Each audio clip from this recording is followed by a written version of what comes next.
My name is Alex. I might not be the best person to say this about myself, but kindness is really my only redeeming quality.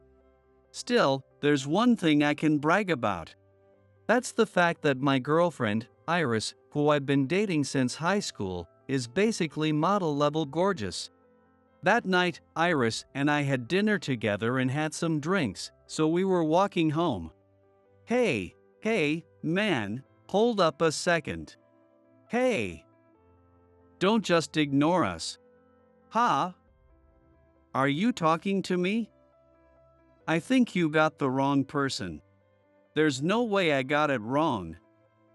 You bumped into my shoulder when you passed by. Don't try to play dumb, I got proof. Proof? Are you talking about just your own feelings or something? Don't get cocky, you. My office is right around here, and we've got security cameras out front. So yeah, we got proof that you bumped into me. Wait, are you guys part of the group that operates around here? If that's the case, then all the more reason to just let us go. It's really not a good idea for you to mess with me, or my girlfriend. What the hell are you saying? Do you think that kind of talk works on gang like us? This isn't some manga or anime. You nerd types wouldn't understand. And look at this guy, walking around with a smoking hot girlfriend. Hey, nerd, don't you think she's way out of your league? Yeah, you might be right about that. Anyway, please let us through. I'm sorry if I bumped into you. I had a bit too much to drink, so honestly, I didn't even notice. Oh? And you think an apology's gonna cut it? If that were the case, we wouldn't need the cops, now would we? And since you're drunk, there's no way I can believe anything you're saying. Don't push your luck.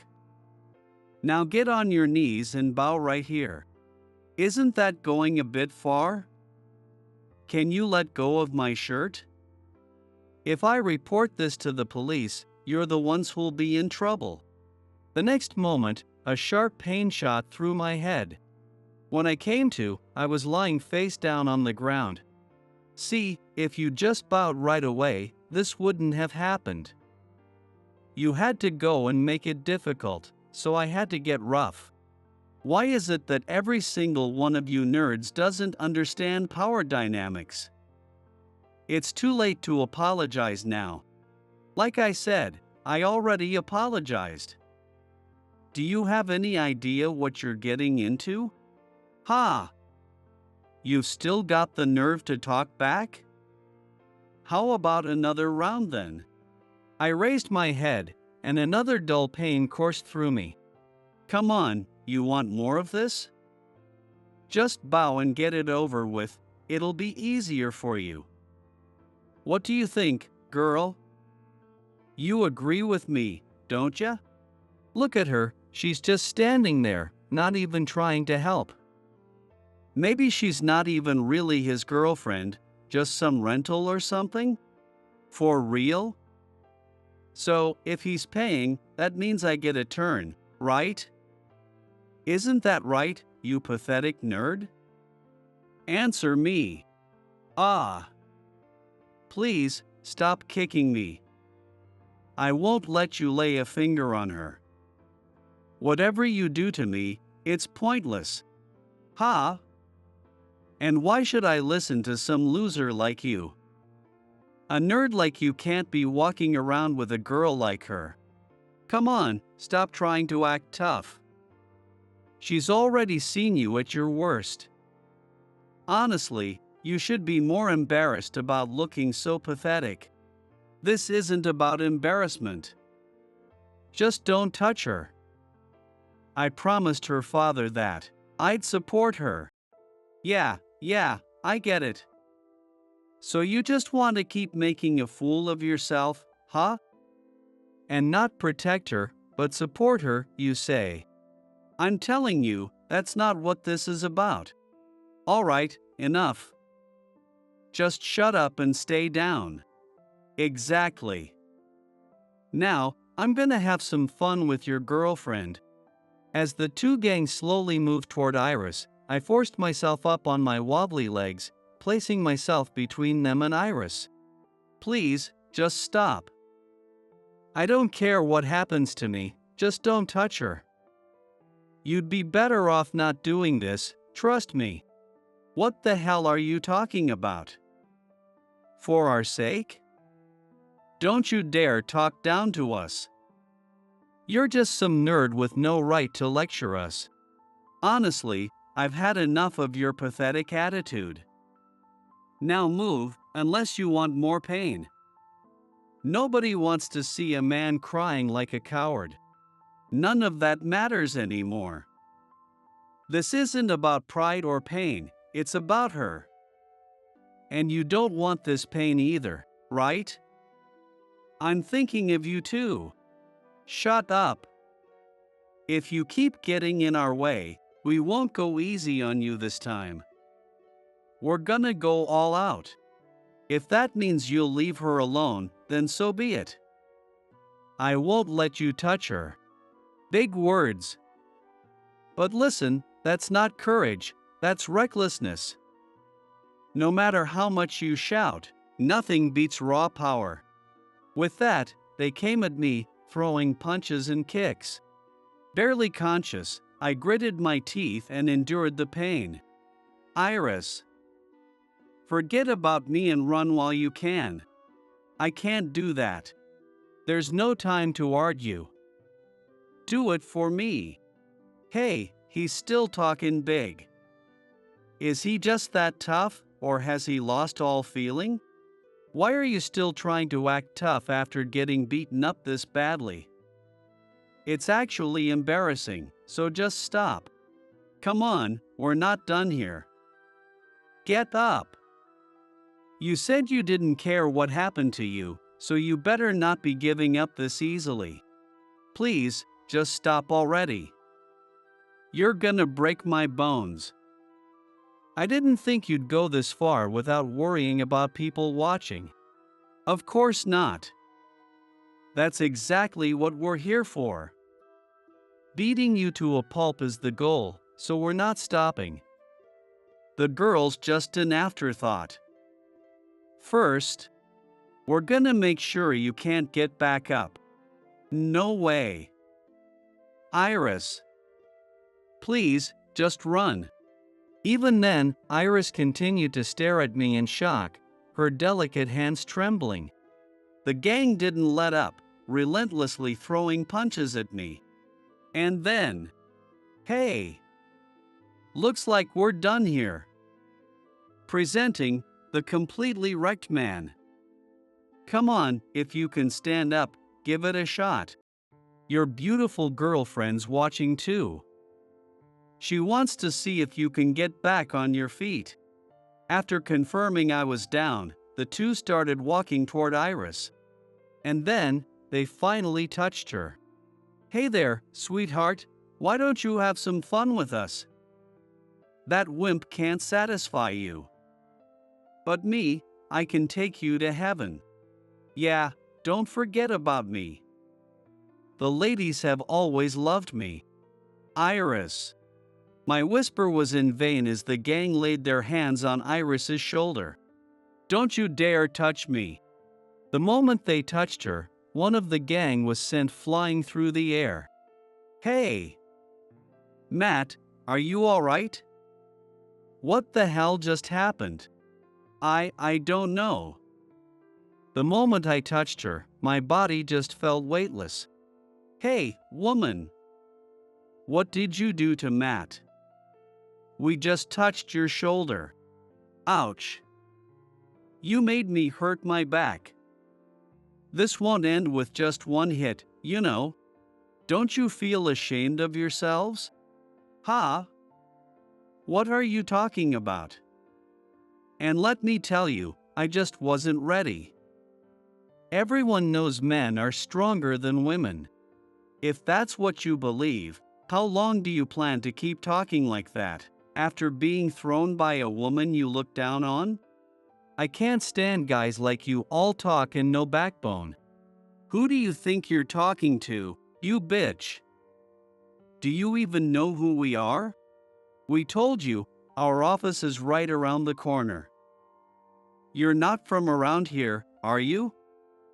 We belong to the Sullivan Group, just down the street. If you apologize now, we might let you off after we're done with you. Yeah, if you don't want to end up like that guy, you'd better apologize now. Otherwise, we'll take you to the coast and leave you there as a warning. Excuse me? You two should be the ones apologizing. Beating someone up like that and acting like it's nothing? Haven't you learned not to do to others what you wouldn't want done to you? Or is it some rule in your group that says, the weak must be dominated by force? Enough! You clearly don't know how scary we can be. If words don't get through to you, then maybe a more physical approach will. The man called Matt, who had fallen on his backside, got up and started approaching Iris step by step, his posture threatening. Iris's eyes narrowed, and she prepared herself. Oh no. Huh? You're still conscious? That's strange. I was sure I knocked you out. This isn't the time for that. Are you the underling here? If you value your life, call your boss immediately.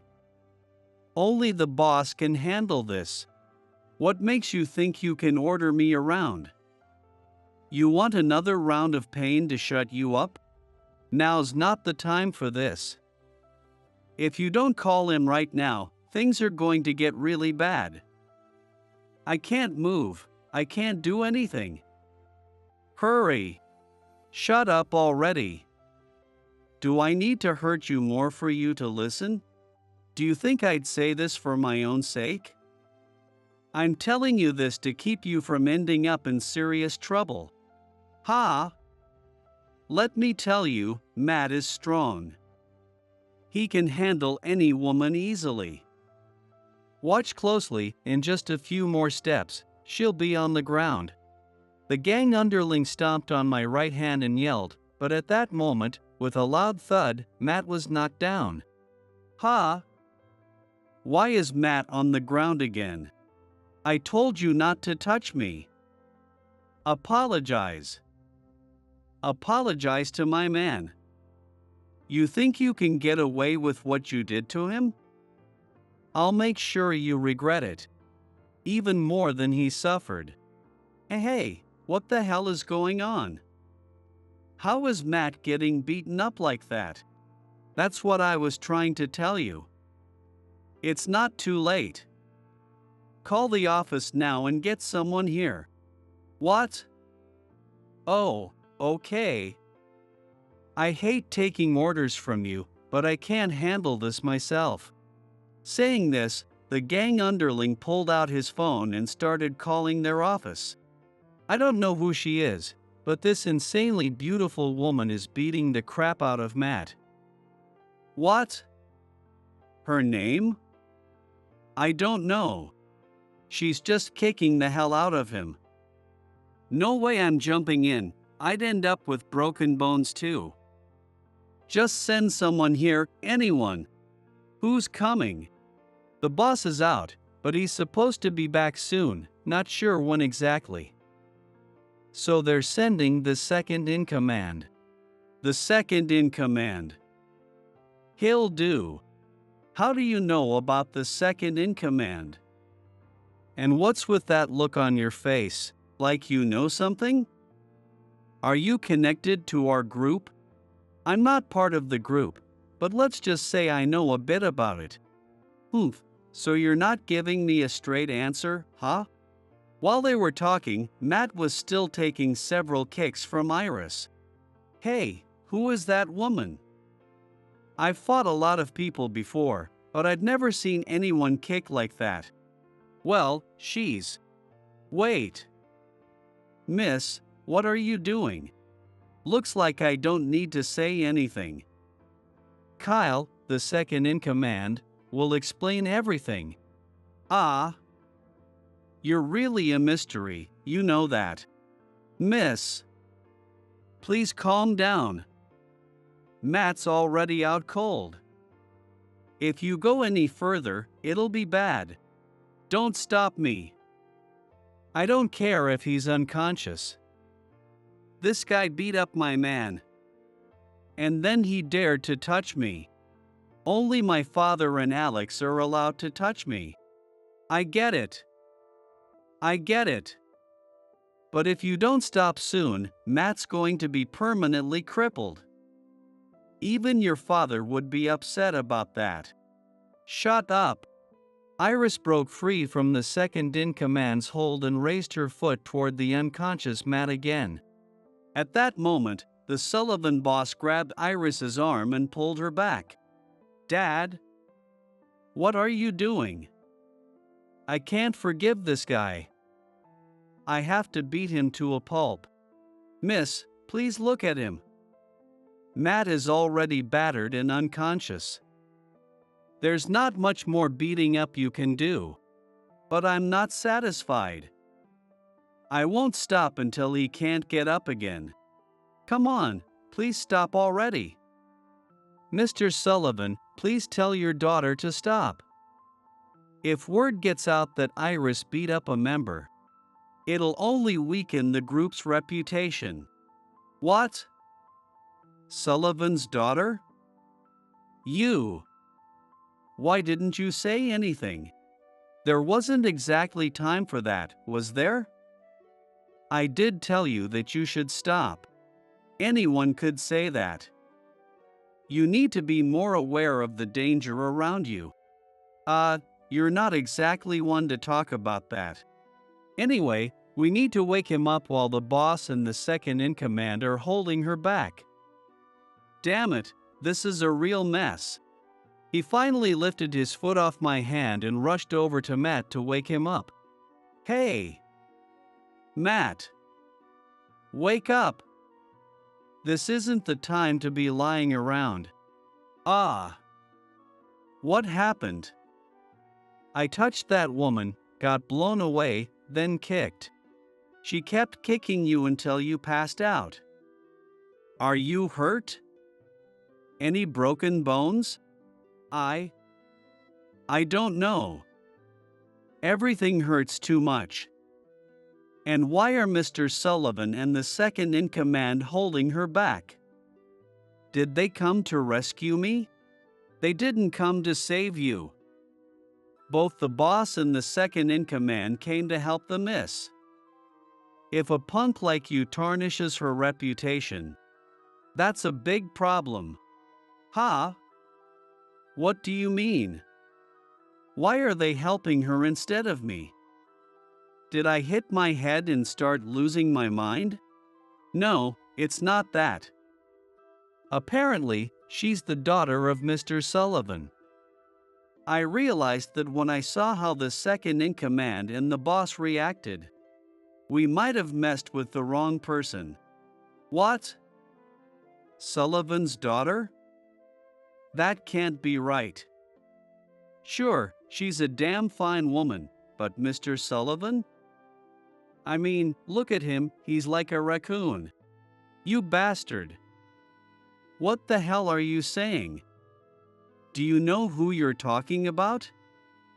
If it's not the miss, then I'll be the one to make you wish you were never born. Ah. Sorry. I didn't mean to say it. You didn't mean to say it means you were thinking it. Brace yourself, Matt. I'm about to break every one of those teeth you're so proud of. Sorry. I'll apologize too, so please let this go. His head's still not clear from getting beaten up. Forgiveness isn't that easy.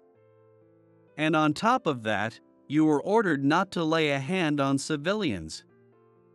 You not only broke that rule, but you also tried to mess with the miss. You know what happens now, don't you? No, I really didn't know. This all started because that guy bumped into us. You're still on that? Didn't we tell you when you first joined the group to quit these petty tricks? Do you even understand why Mr. Sullivan made the rule don't mess with civilians? Come to think of it, why? I know the rule, but not the reason behind it. You idiots. Have you learned nothing while being part of our group? Have you ever seen Mr. Sullivan argue with civilians even once? Have we, the higher-ups, ever ruled over you by force? No, never. Yeah, mostly what we do is patrol the town and talk to people. Is this really the work of the gang? I always wondered. As a group, we're gang, but what we do is more like private security. And do you know why? It's because Mr. Sullivan hates the gang. What? But he's a gang himself. How can he hate the gang? That's just absurd. Yeah, I mean, he looks so intimidating and perfectly fits the role of a gang. I was terrified to even look at him when I first joined. You two need to stop judging people by their looks. And by the way, that so-called weakling boyfriend of the miss that you beat up? He's a black belt in karate. What? There's no way that weakling is a black belt. He didn't resist at all when we were beating him up. There are different styles of karate, you know. Alex is more into kata, and he's even ranked first in the prefecture. It's not really meant for actual combat, so he's probably not that great in a fight. Or maybe he just didn't fight back because he knew it would escalate things with you guys. No way. That nerd-looking guy is a karate black belt. And that insanely beautiful woman is Sullivan's daughter. Judging people by appearances is why you guys are still at the bottom, even after all these years. You should learn to look at someone's character instead. Or maybe you should leave the group? We don't need narrow-minded people like you. No, please, don't fire me.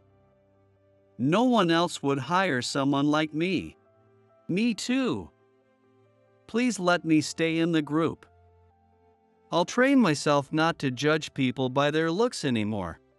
But why is she so strong? With a face like that, I didn't think she'd need to be. Just as Matt voiced his question, Iris, who had finally calmed down, ran over to me. Sorry, I went overboard again. It's okay. I couldn't do anything either. It's not your fault, Alex. You tried to protect me, didn't you? Let me see your injuries. That handkerchief was a gift from your dad, wasn't it? It'll get stained with my blood. It'll wash out, don't worry about it. Now, let me see your face. Iris gently wiped my wounds with the handkerchief. Behind her, Matt and Nick were still crouching down, talking with Mr. Sullivan and the second in command. Iris was strong like me from a young age. I sent her to preschool, but she kept getting into trouble with her classmates. I told her strength isn't meant for that. It's not something to use recklessly for your own sake. But maybe because I was raising her alone. She didn't listen to me. So, I put her in a dojo to learn martial arts, to teach her how to use her strength correctly and to learn discipline. That explains why she's so strong. Makes sense. Well, it was also to keep the wrong kind of guys away from her since she's too cute. Yeah, with her being that strong, no one would dare. And now, she's dating a karate black belt, right? Alex isn't with Iris just because of that. He's got his own qualities. You wouldn't understand, since you judge people by their looks. Anyway, you two tried to lay hands on the boss's daughter. You should be ready to face the consequences. That's right. You went after my daughter. I hate using force, but this is unavoidable. No. We realize our mistakes. We swear it won't happen again. Me too. I'll make sure to see people for who they are, not just their appearance. Please, just let us off this once. What's the point of apologizing to us? There's someone else you should be apologizing to. Mr. Sullivan pointed firmly at Iris and me, and Matt and Nick turned to face us. Damn it.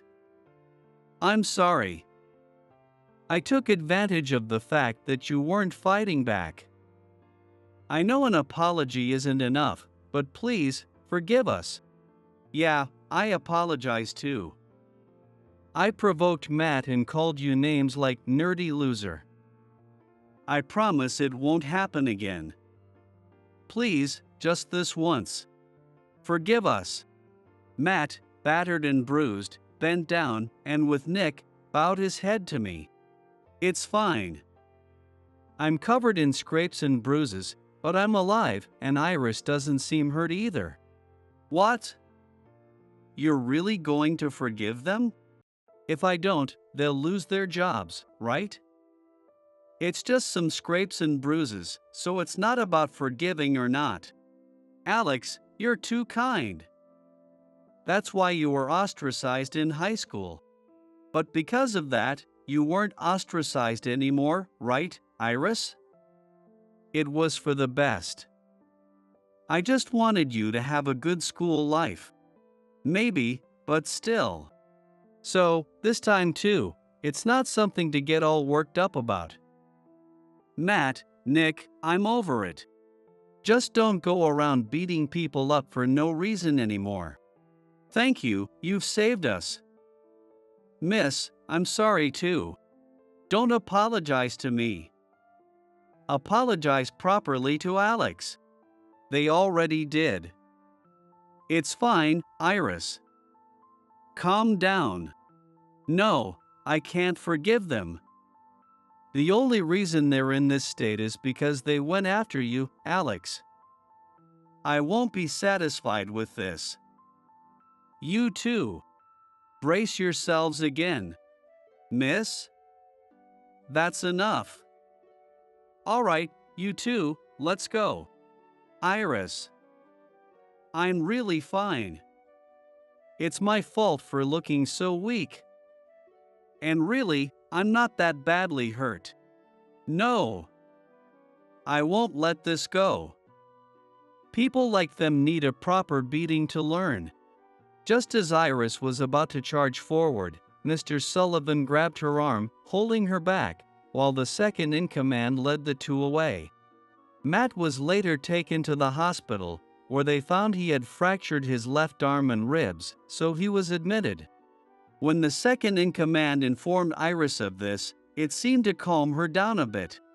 I was also covered in bruises, but thanks to Iris's diligent care, I recovered quickly. I feel kind of pathetic. Maybe I should start martial arts again. You don't need to be strong, Alex. You just need to be kind. I'm strong, but my heart is weak, so I need you to cover for that. But in situations like this, I can't protect you with just kata. You don't need to worry about that. My dad just needs to manage the members better. I just need you by my side. When strength is needed, I'll protect you. I felt a little pathetic hearing those words from Iris. But if that's what Iris wanted, I silently promised myself that I would continue to support her tender heart from now on. Is there no answer that will satisfy me? If you get it right, I'll do anything for you. Even groveling, anything at all. The room was buzzing with noise as the crowd gathered for the social event. Some people were puzzled by the meaning of the question she posed, while others were fixated on the part where she said she'd do anything. Her face, usually known as Ice Queen and feared by everyone, was cold and expressionless. scanning the crowd from the stage in a way that made it clear this was no light-hearted party trick. I broke through the tension and started walking toward the stage where she stood. As I spoke while walking, murmurs spread through the room. Then someone muttered, "Isn't he a middle school graduate? My name is Ryan. I've been working in sales at this long-established stationery company for about 6 months. Well, technically, it's been 6 months since I became a full-time employee. I was confident in my stamina and my ability to face people head-on, but I still wasn't used to the peculiarities of the corporate world. Seriously, with times being this tough, why did they hire a new guy? They should have used that money to raise our salaries." No kidding.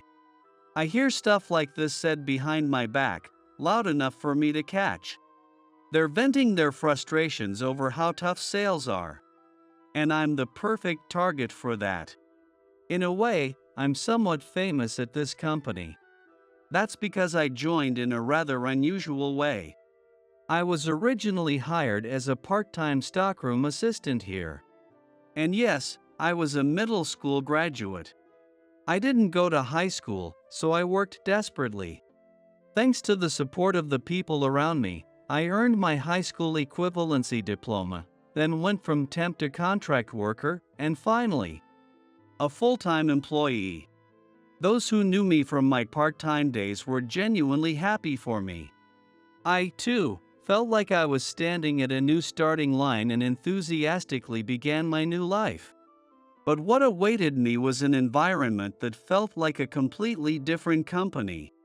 So, the rumor is that the middle school graduate is in our department? Seriously, where do we even start with him? Teaching him how to greet people? How to turn on a computer? Well, he's full of energy, so let's just use him however we can. This was how my first day of my new life began. And while I still endure the constant snide remarks, I'm desperately trying to prove myself. Maybe my seniors are just using me. Every day is overtime. But I had no choice but to tough it out. Today, I had packed my schedule with outside visits from the morning and rushed back to the office around noon. I always bring my lunch, so I try to return to the office for lunch whenever possible. As I caught my breath and stepped into the elevator, a woman was already inside. I bowed slightly and reached to press the button for the floor, but the button for the sales department was already lit. I glanced at her. Not a wrinkle on her suit, which hugged her figure perfectly, paired with high heels. She had her hair tucked behind one ear, and a beauty mark near her lips.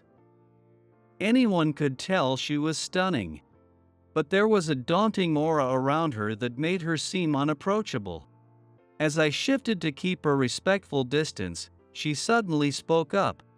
"You're Ryan from the sales department, right?" "Ha!"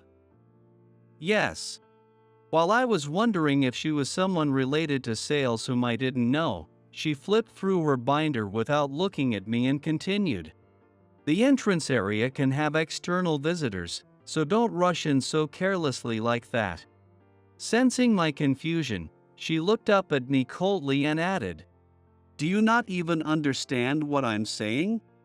"Ah, no. I'm sorry." Before I could finish, the elevator stopped, and she clicked her heels as she walked out.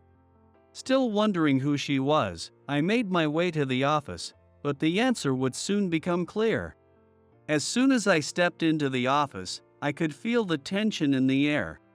No one was speaking, and everyone was staring at her as she stood rigidly in front of our supervisor, James. "James, I thought I made it clear that you were to report back once the selection was finalized?" "Ah, well, Sophia, isn't there anything you can do about this?" "There's nothing to be done." That was the point of this discussion. Anyway, it's already settled. I've made the decisions myself. With that, she turned on her heel and walked briskly to the center of the office. After taking a quick glance around, she began to speak in a calm and collected manner that none of us had expected. "Everyone, thank you for your hard work. I'm Sophia from the HR department. A personnel transfer has been decided for the sales department. And since James seems to be quite busy, I'll deliver the news myself." The office immediately erupted into murmurs. A sudden personnel transfer? This was completely unexpected. So, Sophia was from HR. And judging by James's reaction, she seemed to wield considerable influence. As she flipped through her clipboard, someone whispered, "It's her book of judgment. Daniel and Chris, you will be transferred to the second marketing department starting next week. Please complete the handover by the end of this week." That is all. Without changing her expression, she closed the book of judgment and walked out of the office. The sound of someone slamming a desk echoed in the room. It was probably one of the two who had just been informed about their transfer. I stood there in a daze, stunned by how suddenly this had all unfolded. As I quietly ate my lunch, I overheard the senior staff gossiping. Sophia was the head of the HR department, a graduate from a prestigious university, and the CEO's daughter. As I had sensed, she was incredibly beautiful, and apparently, she had many admirers within the company. However, due to her ruthless approach to personnel management, she was secretly referred to as Ice Queen. So that's why they call her the Ice Queen, and the clipboard she carries is the Book of Judgment. I silently prayed that the elevator incident from earlier wasn't written in that book. However, after work that day, while I was staying late for overtime, Ice Queen appeared again. I sensed someone behind me, and when I turned around, there she was, standing elegantly with her book of judgment in hand. Her gaze coldly fixed on me. "Ah. Sophia? Good evening. Are you working overtime, Ryan?" "Ah, well, yeah. I had some things that were asked of me." "I see." How long had she been watching? Whether out of fear or nervousness, I watched as Sophia opened the Book of Judgment. She glanced at my computer screen and began to speak in her usual detached tone. "You're terribly inefficient. I reviewed your performance records in preparation for this personnel decision. Your sales efforts aren't contributing to revenue. From the company's perspective, if you can't complete your work without overtime, that's a liability. I'm sorry." Before I could finish my apology, she stood up straight. "I had something to inform you about, Ryan." "Ah?" I already had a feeling it wasn't going to be anything good, but her words hit me harder than I expected. Without looking at me, she continued in a matter-of-fact tone. "To be honest, you were initially the candidate for the transfer. However, as per our company policy, employees must stay in the same department for at least a year. In other words, you've only been spared by the rules. Your current approach to sales doesn't generate profits. Remember, you're always being evaluated. That is all." The sound of her heels echoed through the dim office as she walked away, embodying her Ice Queen to the fullest. Yet, she had come to warn me. If things continued as they were, I would be the next one. In other words, she was telling me to change my ways. Caught between company culture and my own beliefs, I felt a headache coming on. With a mix of emotions, I gulped down an energy drink and went back to my overtime work. The next morning, I woke up feeling like my whole body was made of lead. My vision was blurry, and I couldn't move at all. Somehow, I managed to take my temperature, and it was clear that I had a fever.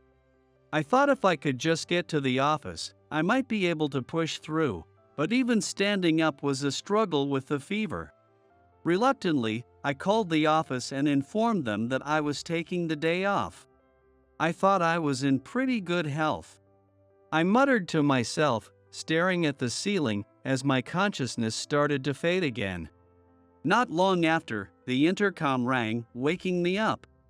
I didn't think I could get up, but I couldn't ignore the persistent ringing. Crawling to the monitor, I thought I was still dreaming. Standing there was Sophia. "Hello? Oh, good. You're there. Sorry, but can you let me in?" My mind was still foggy. Unable to process how strange the situation was, I clung to the wall as I walked to open the door. I caught a glimpse of her face through the crack. It was the same as yesterday, but her expression quickly changed. I don't remember much of what happened next. Sophia dragged me back to my bed, and just when I thought she had left, she returned with a pile of drinks and other items. She helped me take some medicine. I remember a cold, comforting sensation on my forehead. With that vague feeling, I drifted back into sleep. When I woke up again, there was a damp towel on my forehead, medicine and a drink on the side table, and a pleasant smell wafting from the kitchen. My head finally started to clear up. What? Wait, what? As I sat up, holding my head, Sophia came running over, now without her jacket on. "You're awake. Hold on, let me check your temperature. Good, it seems to have gone down." She placed her hand on my forehead. Up close, Sophia's face was as beautiful as ever, and now she wore an unexpectedly gentle smile. After what happened yesterday, I decided to check in on the sales department. Turns out, there was a flood of inquiries. And when I asked for details, they were all from your clients. They said they had no idea why you were out. I instinctively reached for my phone. But Sophia stopped me, blocking me with her whole body. No, it's fine." I immediately figured that they probably weren't properly informed on the other side. Given the situation, it's an exception. But I came to check on you myself. Ah, I see. My head was spinning with thoughts about work, the embarrassment of showing this side of me to Sophia from HR, and the fact that this Sophia, who seemed like a completely different person from yesterday, was now taking care of me. Sensing my turmoil, Sophia spoke to me in a serious tone. "Don't worry about the inquiries. The real issue is the sheer number. Ryan, just how many clients are you handling?"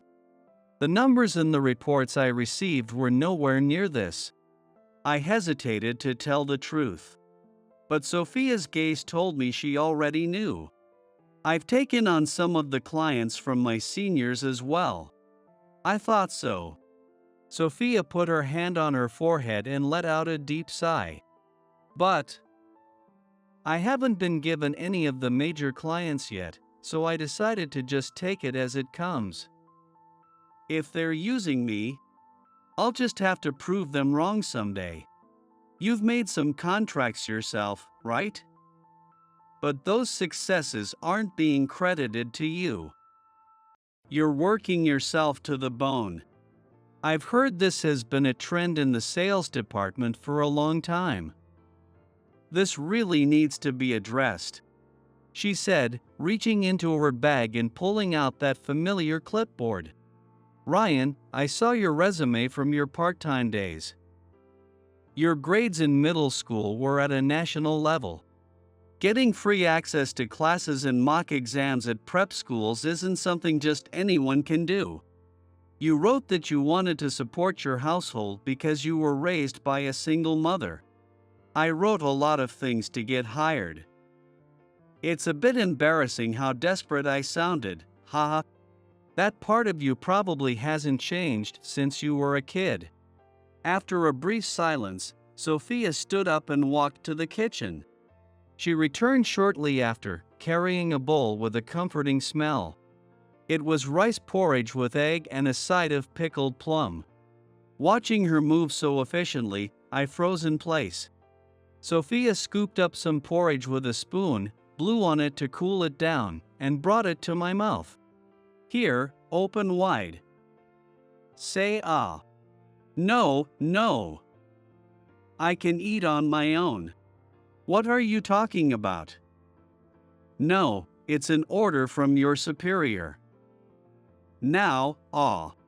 She brought the spoon and the bowl so close to my mouth that Sophia's face was right in front of mine.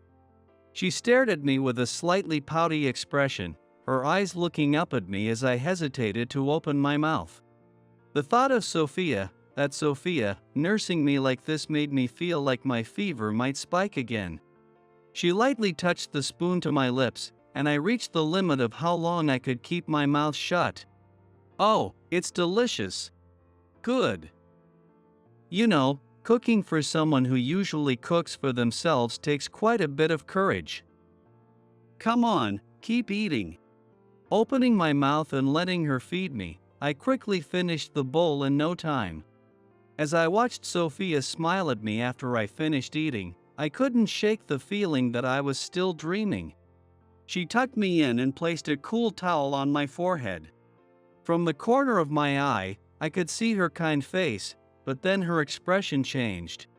I noticed it when I first came in. What's that postcard on the shelf? It looks like it's from a long time ago. On the shelf was a watercolor postcard of a castle, a famous local landmark. Oh, I got that when I was a kid. Just before I started middle school, I was trying to find ways to help support my family. So, I used to volunteer as a sort of tour guide for visitors. It wasn't a paid job, but sometimes they'd give me tips. One of the people I guided was so pleased that they bought the postcard and wrote a message on the back for me.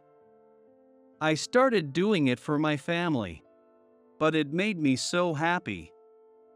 I still keep it on display. I see, that explains a lot.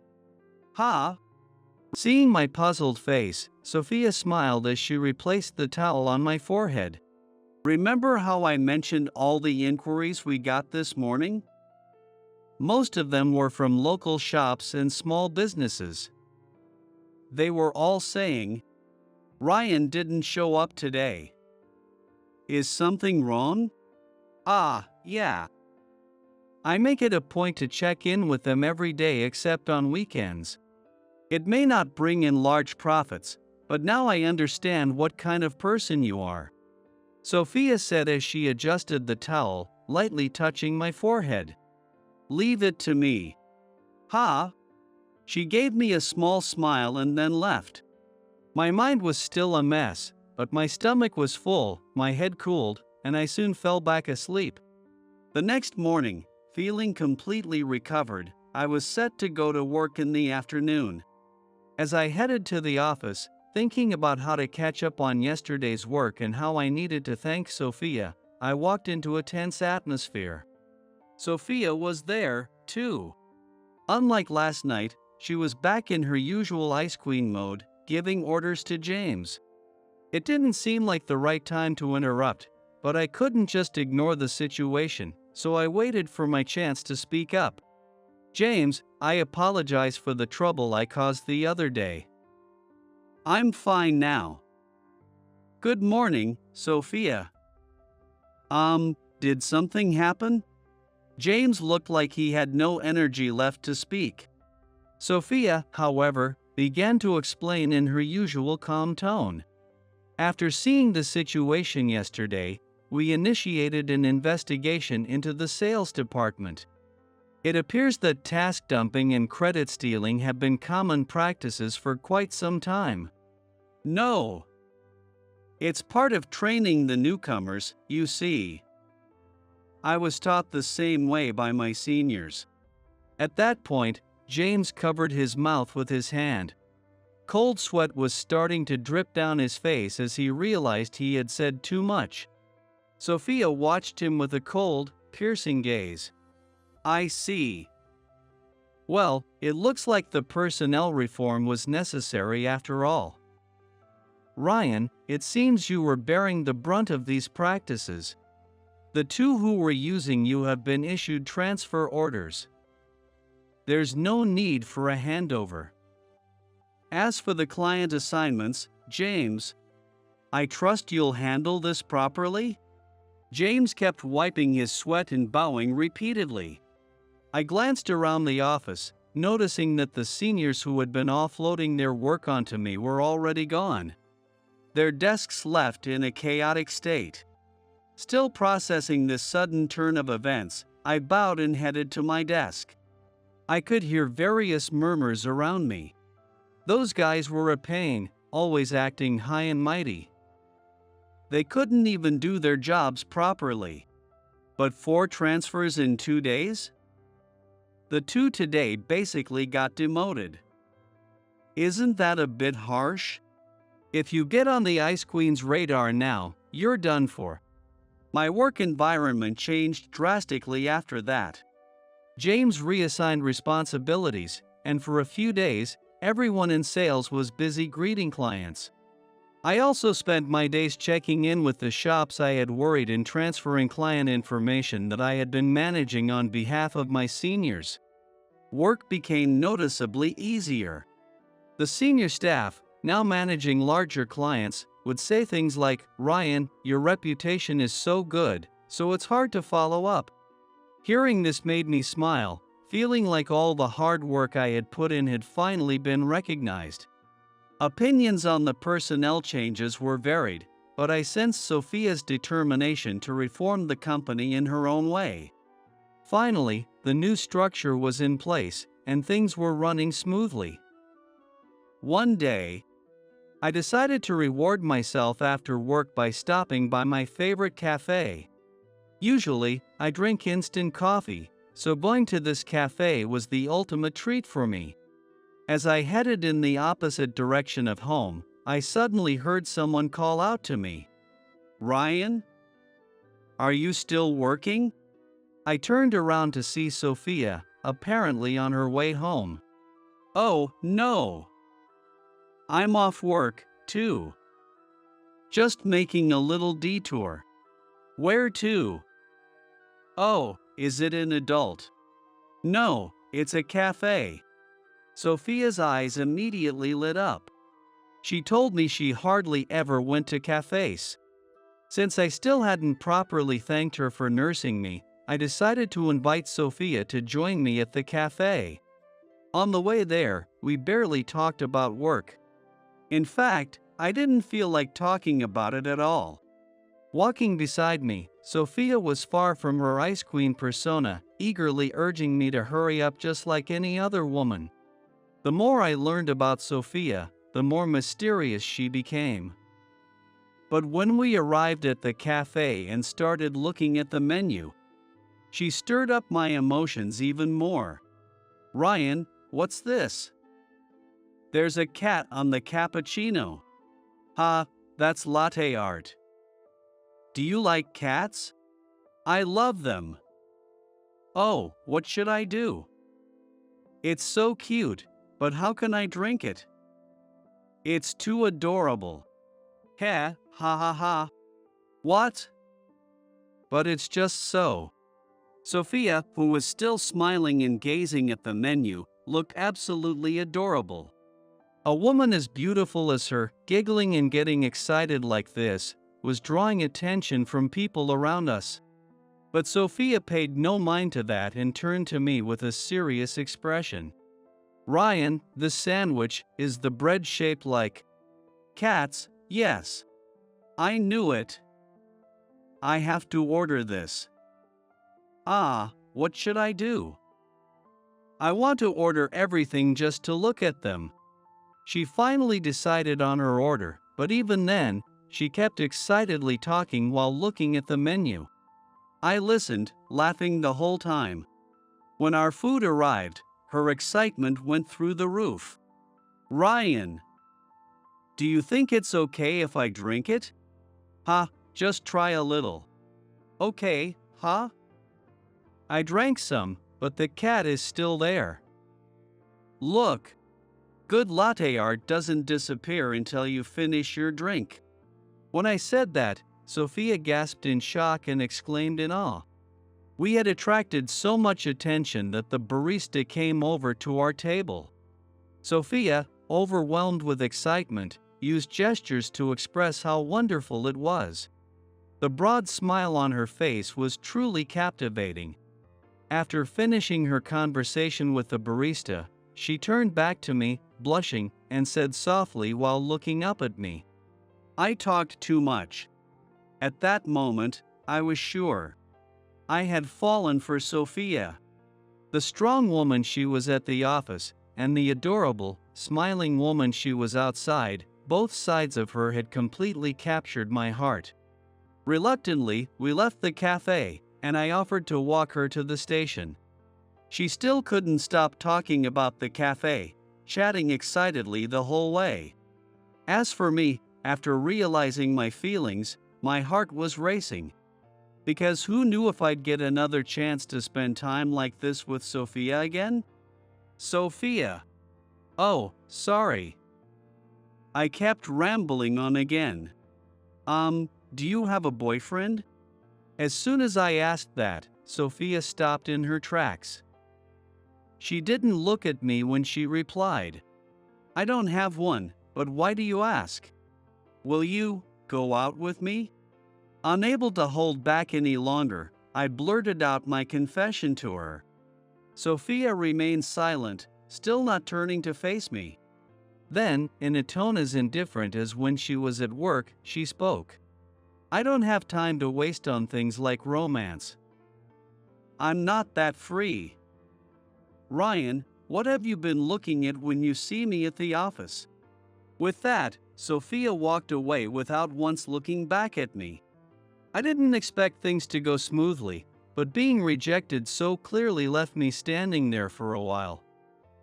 Slowly, I turned and walked in the opposite direction. A week had passed since that day. I had been throwing myself into work to keep my mind occupied, desperate to drown out any stray thoughts. The damage from the rejection was far greater than I had imagined. But I had no regrets about confessing. Since that day, I hadn't seen Sophia at all, so that was probably my only chance. What puzzled me, though, was her question, what have you been looking at when you see me? I couldn't grasp its true meaning. Hey, Ryan. You're joining us tonight, right? Mark? For what again? Mark, a senior who had called out to me from a distance, maybe you gotta be kidding me gesture while laughing. Tonight's the company gathering. Folks from other departments will be there too, so you should join. Plus, the food's free. Oh, I forgot. Yeah, I'll join. I had been so engrossed in work that I forgot tonight was the rare interdepartmental gathering. Connecting with people from other departments could be handy, but more than that, I held a faint hope that Sophia might be there. After work, I arrived at the inn, which was the venue for the event, a bit late. Mark called me over, and I joined the group. With such a large venue, it was tough to mingle with people from other departments, but there was a bit of a crowd gathering in one spot. At the center of it was Sophia. Seeing her for the first time in a week, she was as stunning as ever. She was being gracefully poured drinks by the bosses from various departments, her smile perfectly composed. The small crowd standing a little further away seemed to be watching her in awe, as if her presence alone was enough to keep the conversation going. I wasn't in a position to approach or talk to her, so I watched from afar, feeling nostalgic for the smile I remembered from that day. Then it happened. The MC called Sophia to the front of the room. As the crowd murmured, the MC eagerly continued with the event. All right, everyone, I hope you're all getting to know each other better. Now, it's time for the long-awaited recreation. And the one leading us tonight is none other than Sophia from the HR department. Please give her a warm welcome." The room buzzed with excitement at the unexpected news that Sophia would be leading the event. She was the company CEO's daughter, a beauty, and known as the Ice Queen. What could she possibly have in store for us? Sophia took the microphone, and everyone's attention was glued to her. "I see everyone is enjoying themselves. That's good. On a personal note, I was talking with a friend recently, and we reaffirmed the importance of multilingualism. So, I have a quiz for all of you. Multilingualism? Something to do with English, perhaps?" Many were confident in their English skills. The room focused even more intently on Sophia. She gave a slight smile as she posed her question. "Please explain Chinese in a way that satisfies me." The room fell silent in an instant. Simply saying it's the language spoken in China, that wouldn't be enough. To satisfy Sophia, a graduate of a foreign language university, it would require much more. No one moved, and Sophia continued with a statement that stirred the room even more. "Is there no answer that will satisfy me? If you get it right, I'll do anything for you. Even groveling, anything at all." The gathering, which had been momentarily frozen, suddenly became abuzz with excitement. Some were confused by the question, while others were fixated on the anything part. Everyone was trying to come up with an answer. If Sophia, of all people, said she'd do anything, it was no wonder the room was in an uproar. Her face, however, was calm and cold, not at all what one would expect for a company gathering. She scanned the room from the stage. I decided to break the tension and walk toward the stage where she stood. Even though she had rejected me, I couldn't stand the thought of someone else winning her over. "Can I give it a try?" "Ryan, yes, go ahead." As I spoke while walking, the room erupted into murmurs. Someone said, "Isn't he a middle school graduate?" I stood in front of Sophia and took the microphone. Chinese is a collective term for about 56 different ethnic languages. What we usually refer to as Mandarin, which is like the standard language, similar to what we would call standard Japanese. Then there's Beijing dialect, commonly used in the capital, Beijing. Sophia didn't change her expression but placed her hand on her chin. It probably meant that my answer was still lacking. I continued.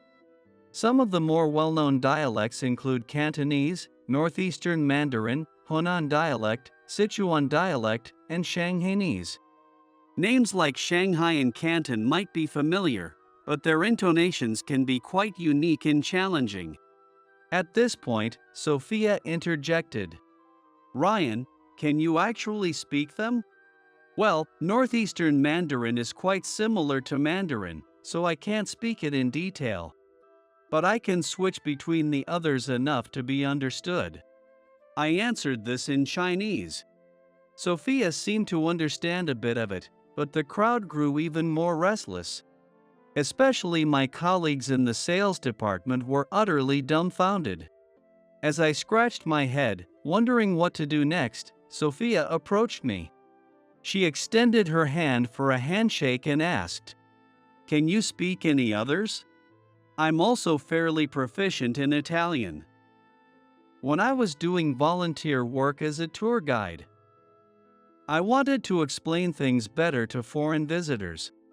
So it was a lot of study and practice. That's beyond impressive. Amazing. The winner is Ryan from the sales department. As Sophia and I shook hands, applause filled the room. Maybe only I noticed it, but Sophia had that beautiful smile on her face again. The party was winding down, and people were slowly preparing to leave. As I finished my meal and was about to head out, my seniors stopped me. "Hey, Ryan. What are you gonna ask the Ice Queen to do for you? Ha! No, I think that was just to get the crowd going. What are you talking about? Don't waste this chance. You showed off some serious skills. Hey, look, Sophia's looking this way. I looked up to see Sophia motioning for me to come over. My seniors nudged me forward with grins on their faces, and I stumbled toward Sophia. She led me to the inn's lobby. We sat across from each other on the sofa, and my heart suddenly began to race. I had been fine earlier, but now, being alone with her, all I could think about was how she had rejected me before. Seeing my nervousness, Sophia spoke quietly. Have you decided what you want? Since I brought it up, I'm serious about this. Her expression was as composed as if she were still at work. She took a sip of the coffee that had been brought over, then stared down at the cup. Watching her like that, I couldn't help but think back to that day at the cafe. The joy she showed at experiencing new things, the unrestrained delight in her smile. I realized again just how much I had fallen for her. Can you just keep smiling? What?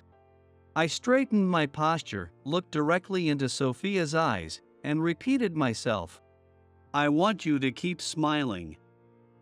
That's what I want from you. I see. I thought I was already smiling, but I'll try to do it more often.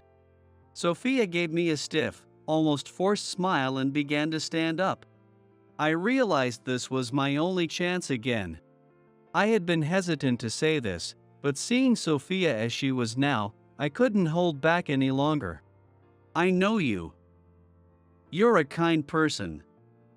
The face you show at work, it looks to me like you're hiding your pain. I understand you have a certain role to play as the CEO's daughter, but evaluating people, cutting them off, being resented. You have to wear the mask of the Ice Queen again and again. Don't talk like you know me. What do you understand? What do you think you know about me? Sophia slammed both hands on the table, shouting at me. The coffee, which had barely been touched, splashed up, staining my suit. Oh, I'm sorry. See, you're kind. Sophia lowered her gaze, seemingly holding back something with great effort. She pulled a handkerchief from her pocket, took my arm, and silently began to wipe off the spilled coffee. I spoke to her quietly. Hearing my words, Sophia's hands froze in shock. No, that's not possible. I thought so too. But it's true. It's something I'll never forget. We met once when we were students. It was back when I was in my third year of middle school. I was doing my usual volunteer work as a tour guide that day. Normally, I'd look for foreign tourists to approach, but that day coincided with a school trip. Some private school, probably. To me, they were just in the way. Neither useful for practicing language skills nor for earning tips. Maybe, in a way, I was comparing them to myself, someone who would neither go on school trips nor attend high school. Feeling that unsettling frustration spreading, I decided to call it a day early. I walked down a side street I usually didn't take, watching the sunset. And then it happened. Excuse me. Huh? The one who called out to me was a student from the same school I'd seen earlier. She was sitting on the side of the road, petting a nearby cat as if to soothe her anxiety. She looked like she was on the verge of tears, but what stood out was her cute face with a distinctive beauty mark. No one else is coming this way, and my phone's battery is dead, and it's getting dark. Calm down. Are you lost? Yes. Please help me, ugh. I decided to take her back to her hotel. Apparently, after getting separated from her group, she was approached by an elderly lady who was also looking for a shop. She could have just said she was a tourist too, but instead, she used her phone to look things up and walked at the elderly lady's pace. By the time they arrived at their destination, it was dark, and her phone was dead. So that's what happened. Ah, you're just too good-natured. But if I had left her, the old lady would have been lost. I didn't want that, and if we're talking about being good-natured, doesn't that make you one too? It would be more strange to leave someone in that state alone. And, are you from around here? The way you talk is different from those other kids I saw. Oh, I'm actually from around here. I wanted to try living in a dorm, so even though it's a school trip, for me, it's more like coming home. Hearing that, I couldn't help but grin and burst out laughing. Well, you still got lost, didn't you? Don't say that. In the quiet streets, where the sun had completely set, the only sound was our laughter echoing. It was just a short time, but it became a precious memory of my final days as a student. When we arrived at the hotel, she seemed like she wanted to say something at the end, but I headed straight home. I did think for a moment that I should have at least asked her name, but even if I had, we probably wouldn't have met again. That kind, good-natured girl was tucked away as a fond memory.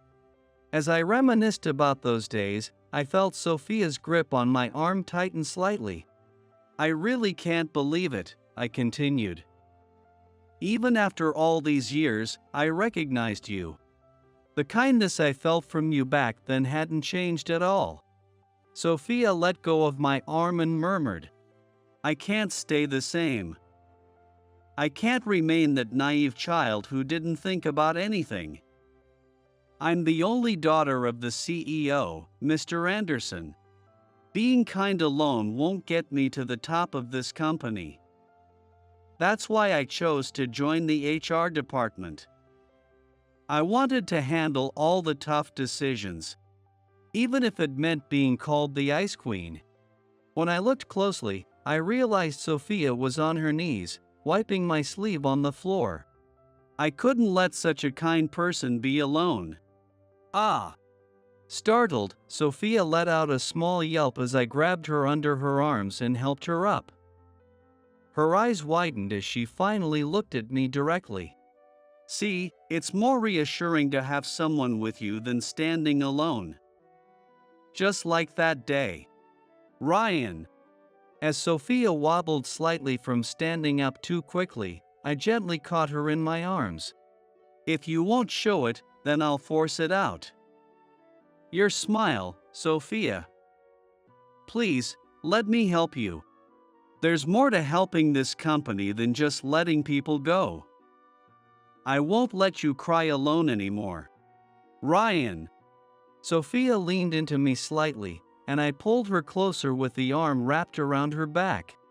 In the weeks that followed, Sophia and I stayed in close contact. Sometimes we met over meals, discussing ideas about the company. There was something that had been on my mind for quite a while. Are you serious? Yes, I want to eliminate the CEO's office. Even Sophia, who had grown fond of her cafe lattes, stopped drinking to take in what I was suggesting. I took a sip of my own coffee and continued. Since my time as a part-timer, I've always thought this company has very few spaces for communication. That feeling grew even stronger after I joined the sales department. Work can't be done alone, especially in this industry where ideas are crucial. And ideas are born from communication. I see. So, getting rid of the CEO's office is just one aspect of that? Yes. While the final decisions rest with Mr. Anderson, if there's a large wall between him and the employees, even the best ideas might be held back. Authority is important, but... Sophia stared at the latte art in her cup. She then looked at me and gave a wry smile. Haha, you hit the nail on the head. I've been so focused on the reports and numbers. I just went along with things, too. That's why we're thinking together now. You're a strong ally." Sophia smiled warmly. We continued focusing on ways to improve communication within the company, brainstorming various ideas. And a month later, the marketing department has been struggling with this store, right? Any good ideas from the sales team? Actually, that store responds better to this approach. So if we change the strategy like this, really? Wow, let's try that right away. In the refreshment room, employees from different departments were once again exchanging ideas. With more accessible social events starting up, connections between employees had grown. The CEO's office wasn't eliminated, but Mr. Anderson had started frequently walking around the company. It was surprising how many employees admitted they'd never seen the CEO's face since joining, but that was a thing of the past now. It became a common sight to see Mr. Anderson joining conversations among employees. The efforts to foster better communication yielded significant results. Ideas had been buried all over the company. Numerous new product ideas were in the works, thanks to feedback from administrative staff who, while not directly involved in product development, interacted with stationery products regularly. Sales also expanded contracts based on the information they gathered. The company underwent a significant transformation. It's all thanks to your input, Ryan. I'm really enjoying my work now. I'm glad to hear that. In the refreshment room, Sophia flashed me the smile I loved. With that, I felt the full success of the company's reform. Just as I was gearing up to work even harder, I was suddenly summoned by Mr. Anderson. For some reason, Sophia was called as well. Though I'd spoken with Mr. Anderson a few times, getting called in like this still made me nervous. After knocking, I entered the room, where Mr. Anderson sat, looking out the window. He turned to address us. "Ryan, sorry for interrupting your work. Come, have a seat." "Yes." With Mr. Anderson and Sophia smiling on either side of me, my nerves only stiffened further instead of relaxing. "I've been meaning to thank you properly," Mr. Anderson began. "Sophia has told me everything. You've put in so much effort toward the internal reforms. I couldn't have accomplished this without you. I truly appreciate it." "Thank you." As Mr. Anderson bowed deeply, I panicked. Even Sophia was bowing with a big smile on her face. "Please, Mr. Anderson, stop. I just wanted to help Sophia." "Ah, you're humble, just as I thought." "Ryan." "What?" As if he had anticipated my reaction, Mr. Anderson began to recount a memory. It was right after Sophia's school trip, I believe. I received a long email. She said she got lost and someone helped her out. Though he was about the same age, he was a kind person who couldn't leave others in need. I had no idea she had told Mr. Anderson about that, and I turned to look at Sophia, who was now looking away, trying to hide her smile. Mr. Anderson continued, his smile growing wider. Ever since then, every time Sophia contacted me, she'd say things like, "I wish I could meet him again," or "I wonder if he's still around that area." Then came the day when the HR department was discussing what to do with a young applicant who hadn't gone to high school and wanted to work full-time to support his family. Even as a part-timer, we had never hired someone like that before. Mr. Anderson looked at me intently, then straightened up. When I saw the resume, I immediately knew it was the same boy Sophia had spoken of. It seemed Sophia's judgment of character was spot on. The boy who helped Sophia ended up saving the company too. And for that, I owe Sophia my thanks as well. She's such a kind child.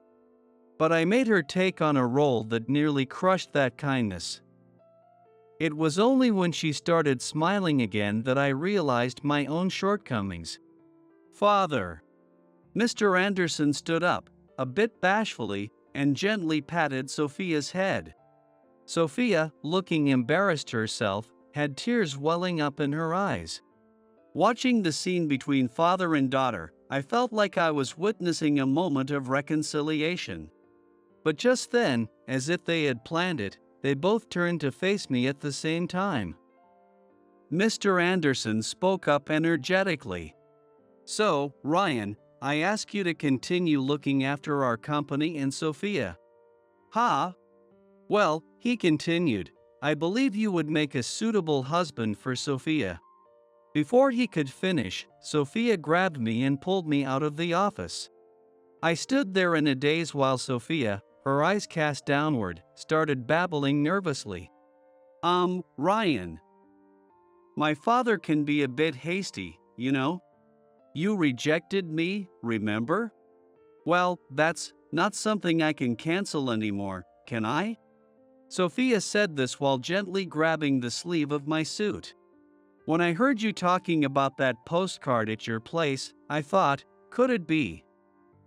When I saw your sleeping face, I remembered the face I saw in the car's light that day when you escorted me back to the hotel. I was sure it was you. I've never been able to forget you. So when you confessed to me, I thought I was dreaming. You were my first love, after all. Her grip on my sleeve tightened. But I knew how others viewed me. I was the ice queen. I couldn't bring myself to accept your feelings so easily. Even after rejecting you like that, you treated me as you always did. I ended up relying on you, wanting to be with you. I know it's selfish of me to say this now, but wait a minute. Startled by my interruption, Sophia looked up at me. I released her grip on my sleeve and took her hand in mine. Can I cancel mine too? What? That confession from before, can I cancel it and start over? Sophia's face turned red, and she squeezed my hand tightly as she gazed into my eyes. I took a deep breath and looked right back at her. Will you marry me? Surprised by the word marry, Sophia's face flushed even more, and she began to fumble for words. But I didn't let go of her hand. Back then, I had realized there was such a kind-hearted person in this world, someone who couldn't leave others in need. She was my first love, someone I had never forgotten. Am I not good enough for you? Sophia? Sophia leaned her entire body into me, still holding my hand. She pressed her face against my chest and, almost in a whisper, replied, I want to walk beside you. My answer is, yes. I released her hand and gently embraced her, stroking her head. With her face buried in my chest, she laughed softly and wrapped her arms around my back. The next day, we spent a quiet moment in the refreshment room before starting work. A few other employees were around, doing the same. In a hushed voice, I asked Sophia about something that had been on my mind since yesterday. Hey, about that quiz at the company gathering. What would you have done if someone else had answered? You did say you'd do anything. I wasn't worried at all. I knew it would definitely be you, Ryan. Not satisfied with her straightforward answer, I pressed her further. No way. You didn't even know I could speak those languages back then, right? Sophia grinned mischievously and held her phone up to show me something. What's this? Ha, I knew you didn't remember. It was probably when you were still in elementary school. I happened to read an interview with you in an international magazine. A cute kid introducing Japan in multiple languages.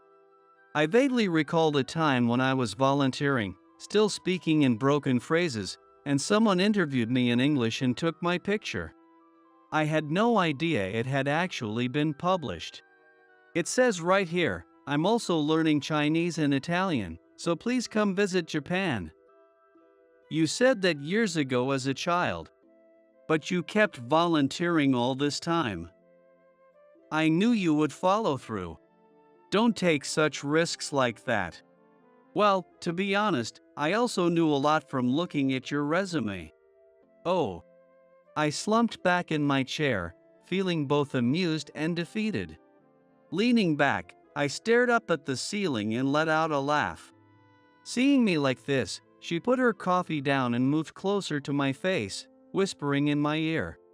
But, you know, you're the only one I'd ever say, I'll do anything for you. I looked at her bright smile and felt even more weak from how adorable my girlfriend was. I slumped over the table for a while. That single memory had been my anchor all these years. I used to think that living in nostalgia was a sign of weakness. But turning memories into strength to move forward, that's not weak at all. Those who can hold on to something in their hearts are the ones who can become truly strong. What? There's no interpreter. No way. Lily seemed so shocked that she raised her voice. She quickly lowered it, but it was clear she was flustered. They were supposed to provide the interpreter, but they didn't bring one. Was it those two who caused this? They're probably using the lack of an interpreter as an excuse to cancel the deal. If you're in a pinch, I can do the interpreting. I speak English just fine. Before I knew it, I had said that out loud. I'm Ryan, 31 years old. I work as a taxi driver. I also have the background of a mathematician who graduated top of my class from Harvard. Or rather, I used to have that background. Now, I just enjoy my time driving solo through the streets of Tokyo. I've distanced myself from the beauty of mathematics and its precise logic, and now, I listen to all sorts of people's stories in my car. That's what my life has become. The soft light of the evening reflects off the windows of the buildings, casting a pale golden hue over the busy cityscape.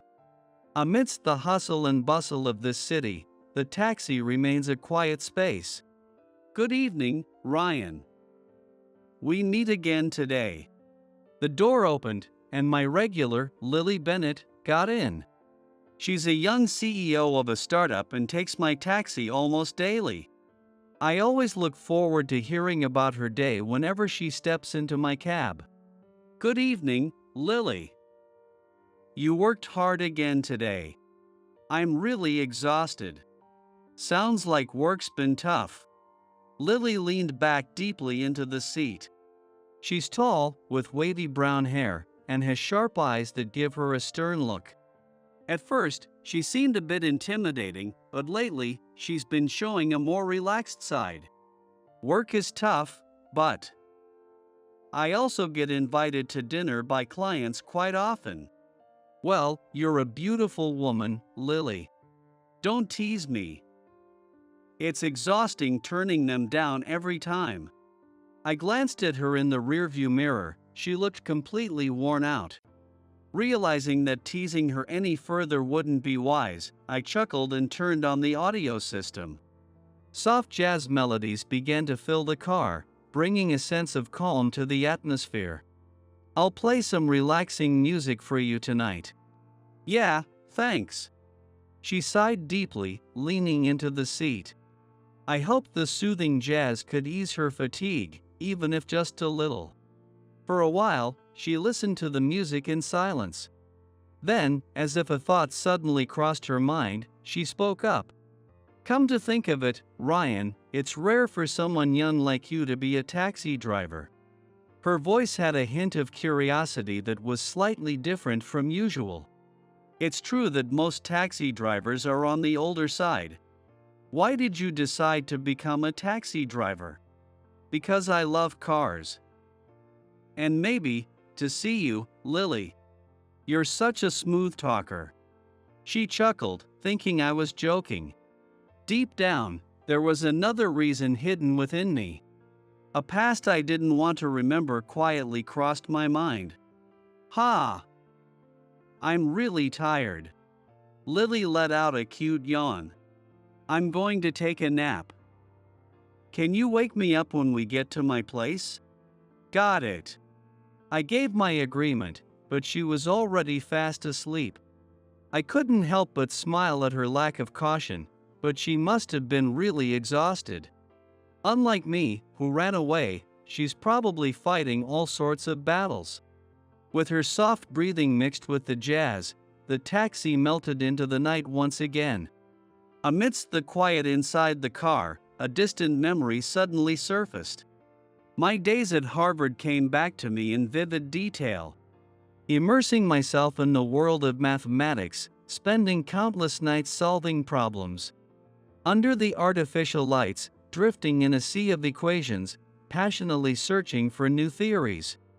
The success of my research gave me a solid sense of confidence, and one day, I submitted a paper that could change the world.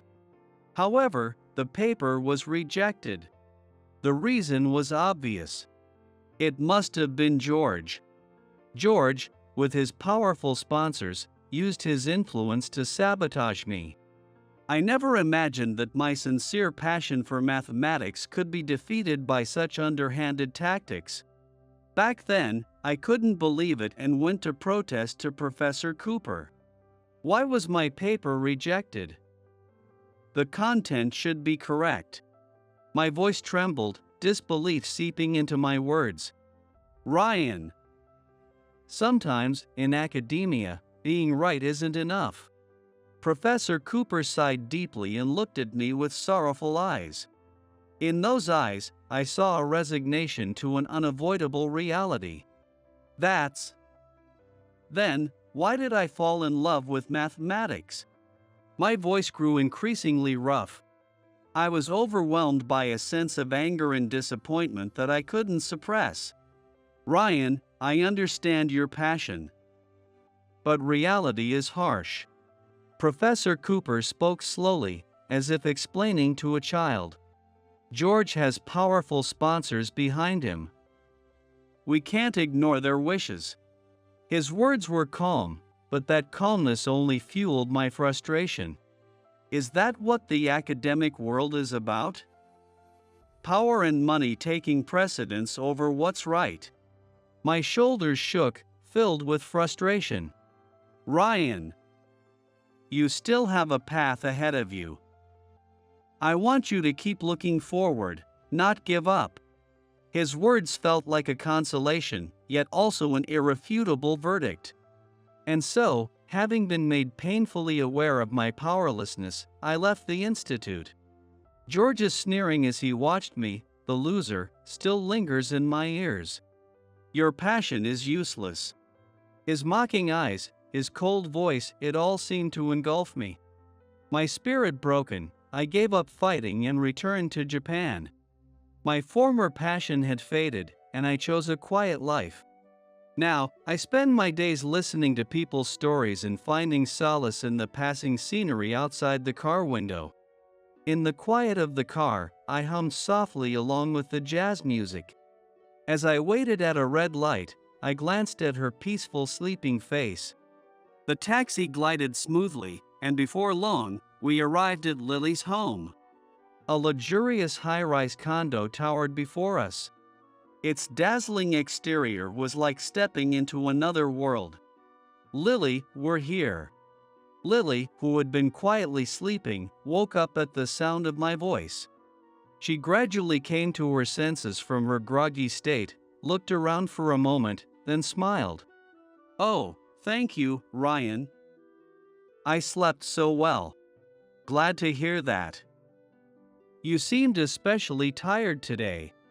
Yeah. I have a big deal coming up. The pressure is intense. Lily let out a small yawn and unbuckled her seatbelt. As she opened the taxi door, she stretched like a little kitten. The lights from the high-rise condo illuminated her, making her look like a scene from a movie. I was about to drive off, but Lily turned back around. "Ryan, thanks again for today. I didn't do anything." "That's not true. You're my support." "Ha, that's a bit of an exaggeration." "No, it's not." She put her hands on her hips like a teacher explaining something. "Even when things get tough, I think about talking to you, and it helps me hold back." "I see. Well, venting to me is probably good for both of us." "Is it really good for you too?" "I'm the only one who feels better afterward. I feel better seeing you smile." "I usually have passengers with serious faces." "Ha, in that case, it's definitely a win-win." She traced her finger along the taxi door with a slightly mischievous smile. "Want to come up for a bit?" "Just for a little while. I got my hands on some really good tea leaves." I was momentarily taken aback by her playful invitation. Her charming smile blended with the quietness of the night. For a second, something inside me wavered, but I quickly regained my composure. "Thanks, but I still have work." "Maybe next time, if there's a chance." "That's too bad. But, see you later." She waved lightly and headed toward the entrance of the condo. I watched from inside the car as the luxurious lobby lights enveloped her and her figure slowly disappeared into the distance. Lily was bathed in the dazzling lights, a stark contrast to the stillness left behind when the jazz music stopped. We quite literally live in different worlds. It's not about income, of course. That luxurious life of hers is the result of her facing challenges head-on, without running away.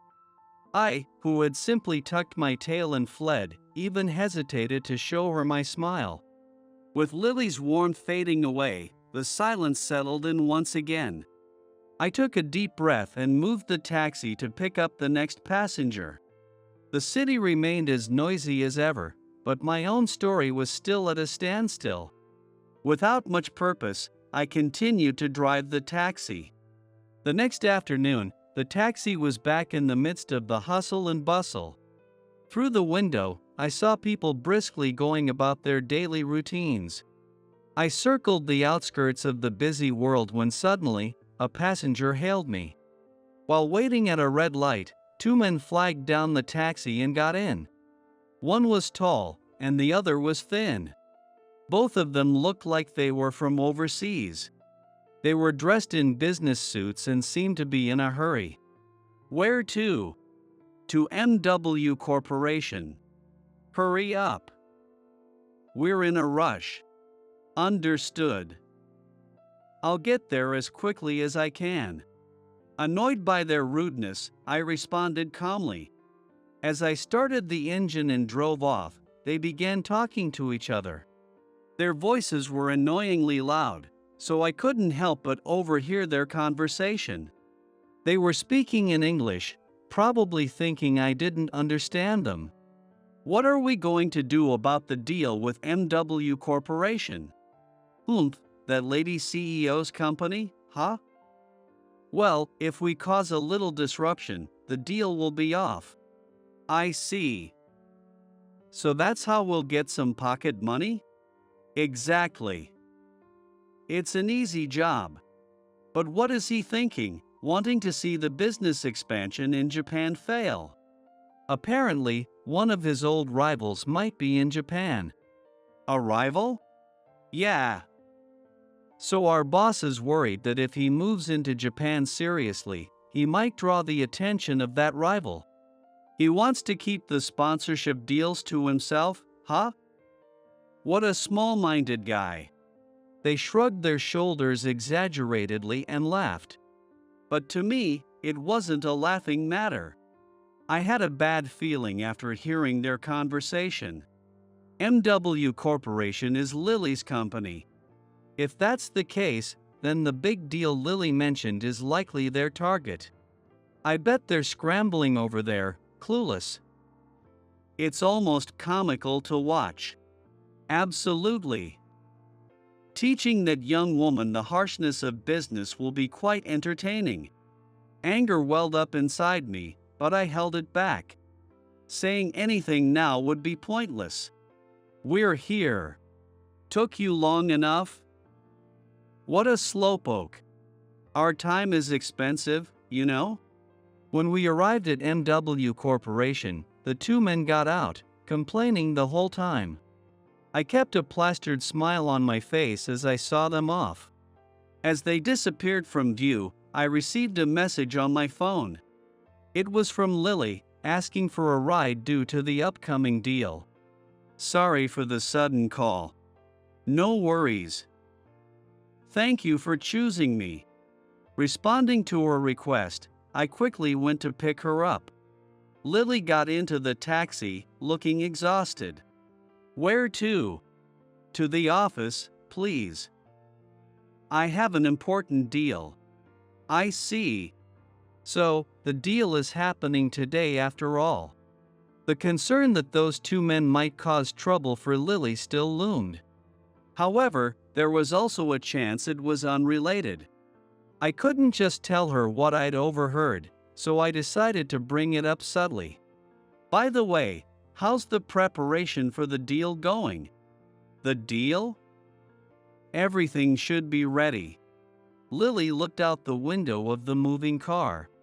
After a moment of thought, she began making a phone call. It's an important deal, so it can't hurt to double-check, right? That's true. Better safe than sorry. If there was no issue, that would be the best outcome.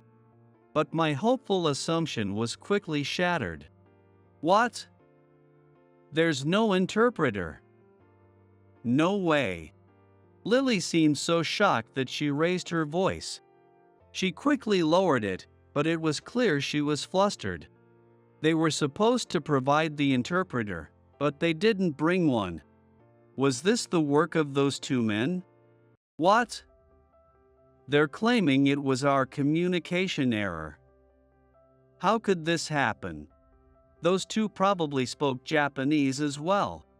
Using the lack of an interpreter as an excuse to cancel the deal, huh? If you're in trouble, I can interpret for you. I speak English fluently. Before I knew it, those words had already left my mouth. What, really? You, Ryan? But, don't worry about my English skills. I have a lot of foreign passengers. In that case, could you? It would be such a help. Leave it to me. Lily let out a sigh of relief. She must have been quite anxious.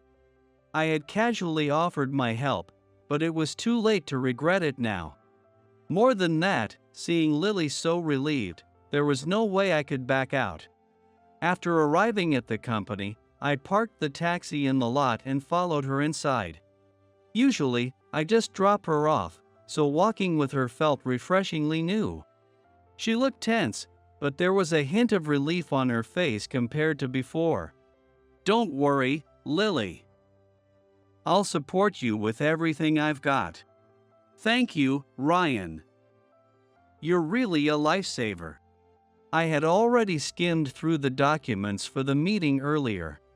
When we entered the MW Corporation conference room, the two men from the taxi were already seated and waiting. The tall man and the thin man gave us a look of disdain as soon as they saw us. So, you're the interpreter? Yes. I look forward to working with you today. A taxi driver as an interpreter? That's amusing. They sneered, but I remained calm. With just a brief introduction, the meeting began. Pleased to meet you. Likewise, Missy. Lily could speak English to some extent, but she wasn't fluent. In an ordinary business meeting, it might have been enough, but not this time. I would have to step in and handle this. We believe the proposal is necessary for market expansion. However, we need to verify some conditions. Given the current financial situation, we need to be more cautious about the investment. And we need a guarantee that MW Corporation can meet these demands without compromising quality. They were speaking quickly on purpose, mixing in confusing jargon. They even started speaking almost simultaneously, clearly trying to create confusion. They want to confirm the terms necessary for market expansion and verify the conditions. I didn't miss a word, translating everything for Lily immediately. They specifically need assurance that the demands can be met without compromising quality, considering the current financial situation. I see. We have already taken measures for that. Let's present the specific numbers and plans. I translated Lily's words into English and handed over the documents to the men. The tall man and the thin man looked slightly surprised. However, they quickly resumed their attempts to cause trouble. What about the potential risks of the new technology? We have serious concerns about compatibility and potential downtime. Don't forget the legal implications. There are hurdles to clear, and significant delays could occur. As they began speaking over each other again, I listened calmly. But as they kept piling on, I realized translating everything as they spoke would be impossible. We've compiled our approach to the potential risks and legal issues in this document. I handed them the document she had already prepared. Then, in a low voice, I said to them, "If you're here to sabotage this deal, then speaking to you sincerely is meaningless." "Huh? What are you talking about? How rude. Doing business with someone who says things like that. If you're here to cause trouble, would you like me to call your boss?" "Wah? It seems I need to explain everything about you to him." Well." The two of them went pale, exchanging nervous glances. From what I overheard, they were being paid to sabotage the deal. To their boss, this would be a serious betrayal. If they were lucky, they'd only get fired. And it was likely that their misconduct didn't end with just this incident. Of course, I didn't know the full extent of their actions, but they didn't know what I did or didn't know.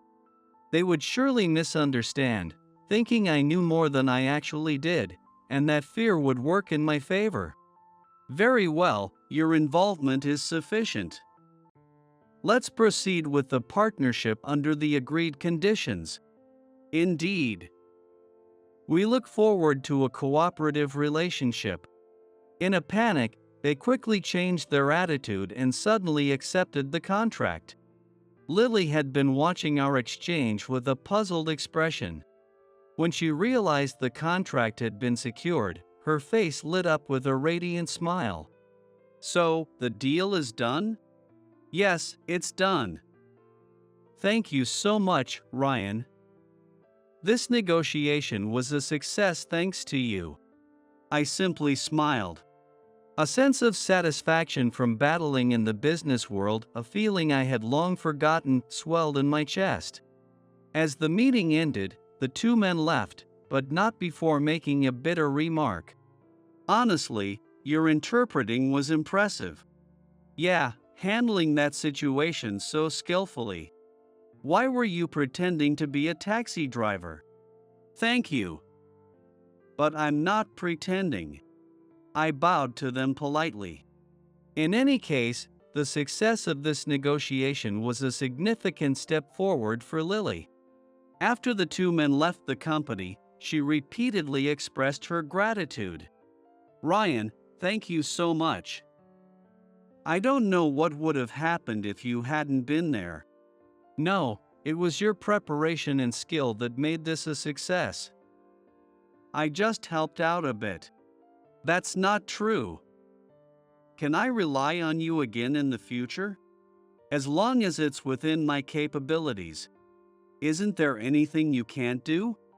Lily said this with a smile full of trust. Seeing that smile, I awkwardly smiled back. As we drove toward her home, she suddenly made a suggestion. How about we take a little drive? It feels like a waste to just go straight home. Should I stop the meter? No need. This is my little indulgence. That's generous of you. Anywhere in particular you'd like to go? Not really. I just want to talk for a bit. I nodded and smoothly drove through the night city. For a while, we were both silent, simply taking in the city lights, until Lily finally spoke. Ryan, what's in the depths of your heart? For a moment, her question left me speechless. I was about to deflect as usual, but then I met her earnest gaze. In the rearview mirror, she was looking at me, trying to understand and believe in me. I didn't want to say anything pointless and end up being looked down upon. It's not a very interesting story, but is that okay? I'd love to hear it. She smiled, looking relieved. After taking a few seconds to steel myself, I began to speak slowly. Believe it or not, I graduated at the top of my class from Harvard as a mathematician. Really? You were that incredible. But the paper that I poured my life into was sabotaged by my rival, George. Even now, thinking back to that time was painful. My spirit was broken, and I lost the motivation to continue my research. That's terrible. I had no idea you had such a past. Since then, I've distanced myself from the world of research, and now I'm a taxi driver. Ryan. Ha ha. But, I wouldn't have met you if I weren't a taxi driver. Lily remained silent for a while but eventually spoke with a resolute voice. Ryan, this George. Is he the mathematician coming to Japan soon? I'm not really up on the news, but it wouldn't be surprising if he did. I see. The parent company of the one we dealt with today is one of George's sponsors. Then it seems almost certain. But honestly, it doesn't bother me anymore. But I'm having fun driving. Just go ahead and do business with George's sponsor without worrying. Ryan. It wouldn't make sense for the deal to fall through on my account, especially after such a big success. Her battles are still ongoing. Worrying about my fight, which had already ended, would be pointless. I can't forgive him for what he did to you. I want to see you use your talent again. Just hearing you say that means a lot to me. If I made any move, George would surely take action. That could end up causing trouble for the institute where I once worked. I couldn't see the point of taking such a risk just to return. Thank you, Lily. Just knowing there's someone who wants me to come back is enough to make me happy. Don't say something so sad. The taxi continued to drive silently through the night, carrying the hollow sound of nothingness. Even after dropping her off at her home, I couldn't manage a proper conversation with her. And, after that day, Lily stopped using my taxi. I missed her absence, but I eventually got used to it. That day, too, was just part of the usual routine, and I went about my work as usual. Attention to the taxis on standby at the station. There's a passenger waiting in front of the city hotel. I was about to go looking for a fare when the message came over the radio. Following the instructions, I headed straight to the city hotel. When I arrived, two men in suits approached the taxi. One was an older man, and the other was a blond man wearing a hat. To the station, please. Understood. I let them in and started driving. A few minutes of silence passed before the blond man suddenly removed his hat. You look familiar. At the sound of that voice, my heart nearly stopped for a moment. I glanced at the rearview mirror, and indeed, it was a face I recognized. George. George's eyes widened in shock as he recognized me as well. Ryan. What are you doing here? You know each other? George replied with a cynical smirk. Yeah, an old colleague. A man who ran away from the world of mathematics. I kept my composure, but inside, I was fighting a wave of irritation. Whose fault do you think that was? Oh, right. Yeah, you lost to me. I didn't lose. Mathematics lost to money. You think you're the guardian of the mathematical world? How arrogant. There's more hope in that than in your delusion of still being a true mathematician. What did you say? George clicked his tongue in annoyance. I continue to research even while appearing on TV. But what about you? What are you doing now? In this taxi, I'm always solving math problems in my mind. I might even crack an unsolved problem. Ha! That's just sour grapes. Is that so? It's actually a rather quiet and conducive environment. George sneered, but the older man seemed intrigued. So, you both are mathematicians, I see. Spencer, Ryan can hardly be called a mathematician anymore. Why the rush, George? Just a little curiosity, that's all. I'm not rushing. George muttered, looking out the window with discontent. Spencer. If memory serves, he was George's sponsor. By the way, what's your favorite number? The sudden question took both of us by surprise. George was quick to answer. 407. It's a 3-digit narcissistic number, absolutely beautiful. Interesting. And it's also my birthday, April 7th. A number destined for me. Ah, I see. Spencer pondered this for a moment. And you, Ryan? Let's see. I thought for a moment before responding lightly. The number on this taxi's license plate is my favorite. George scoffed at my answer. What a boring answer. To love the random numbers on a license plate. However, Spencer smiled. 1729, if I recall correctly. It's famous as the Hardy-Ramanujan number, the taxicab number. What? As expected of a worldly successful man. You notice even the smallest details. Ha ha. I admire your sense and the foresight to set things up beforehand. George's face stiffened as if sensing something was off. George, I'm afraid I'll have to withdraw my sponsorship. Your answer lacks a certain flair. Wait. You're joking, right? If you think it's a joke, then you lack the sense to laugh. No, well, haha. Don't make me repeat myself. This is goodbye. Ugh. I pulled the taxi over to the side of the road and opened George's door. He looked like he had more to say, but eventually, he gave up and got out of the car. He knew better than to anger someone as influential as Spencer. Well then, enjoy your time in Japan, I said. Ugh. George wore a mixture of shock and anger on his face, but he left without another word. As I started the car again, Spencer gave a quiet smile. Ryan, I'd like to have a word with you. What is it?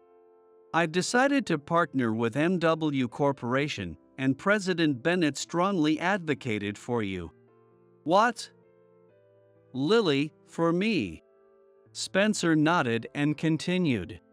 She believed in both your talent and your character. For a moment, I was at a loss for words. I hadn't realized Lily had been working so hard on my behalf. Lily is a remarkable person. I'm confident that her judgment is sound. Yes, she truly is an amazing person. And I understand you now, Ryan. I believe you will be a valuable asset to our project. My heart swelled with gratitude. Honestly, I'm surprised. But if Lily has that much faith in me, I want to live up to her trust. Spencer nodded, looking satisfied. Then let's arrange a formal meeting soon, with Lily included. I look forward to it. The taxi continued to glide quietly toward its destination. Inside me, a mix of anticipation and anxiety for this new challenge swirled. I felt like my story was beginning to move forward again as I took this new step. Where shall I take you? To my place, please. Driving through the night city, I could feel a sense of renewal. Ryan, thank you so much. Thanks to you, the project is moving along smoothly. Not at all. You're the one who convinced Spencer to come on board with your skill. Without your knowledge and insight, we wouldn't have made it this far. That's a fact. Ha ha. Thank you. Through the rearview mirror, I caught her gentle gaze. But you are quite the gentleman. Quitting as a taxi driver to become my personal chauffeur. The pay is better this way. Ryan, you don't have to worry about the driving. You can focus on mathematics. Thank you, Lily. It means a lot to hear you say that.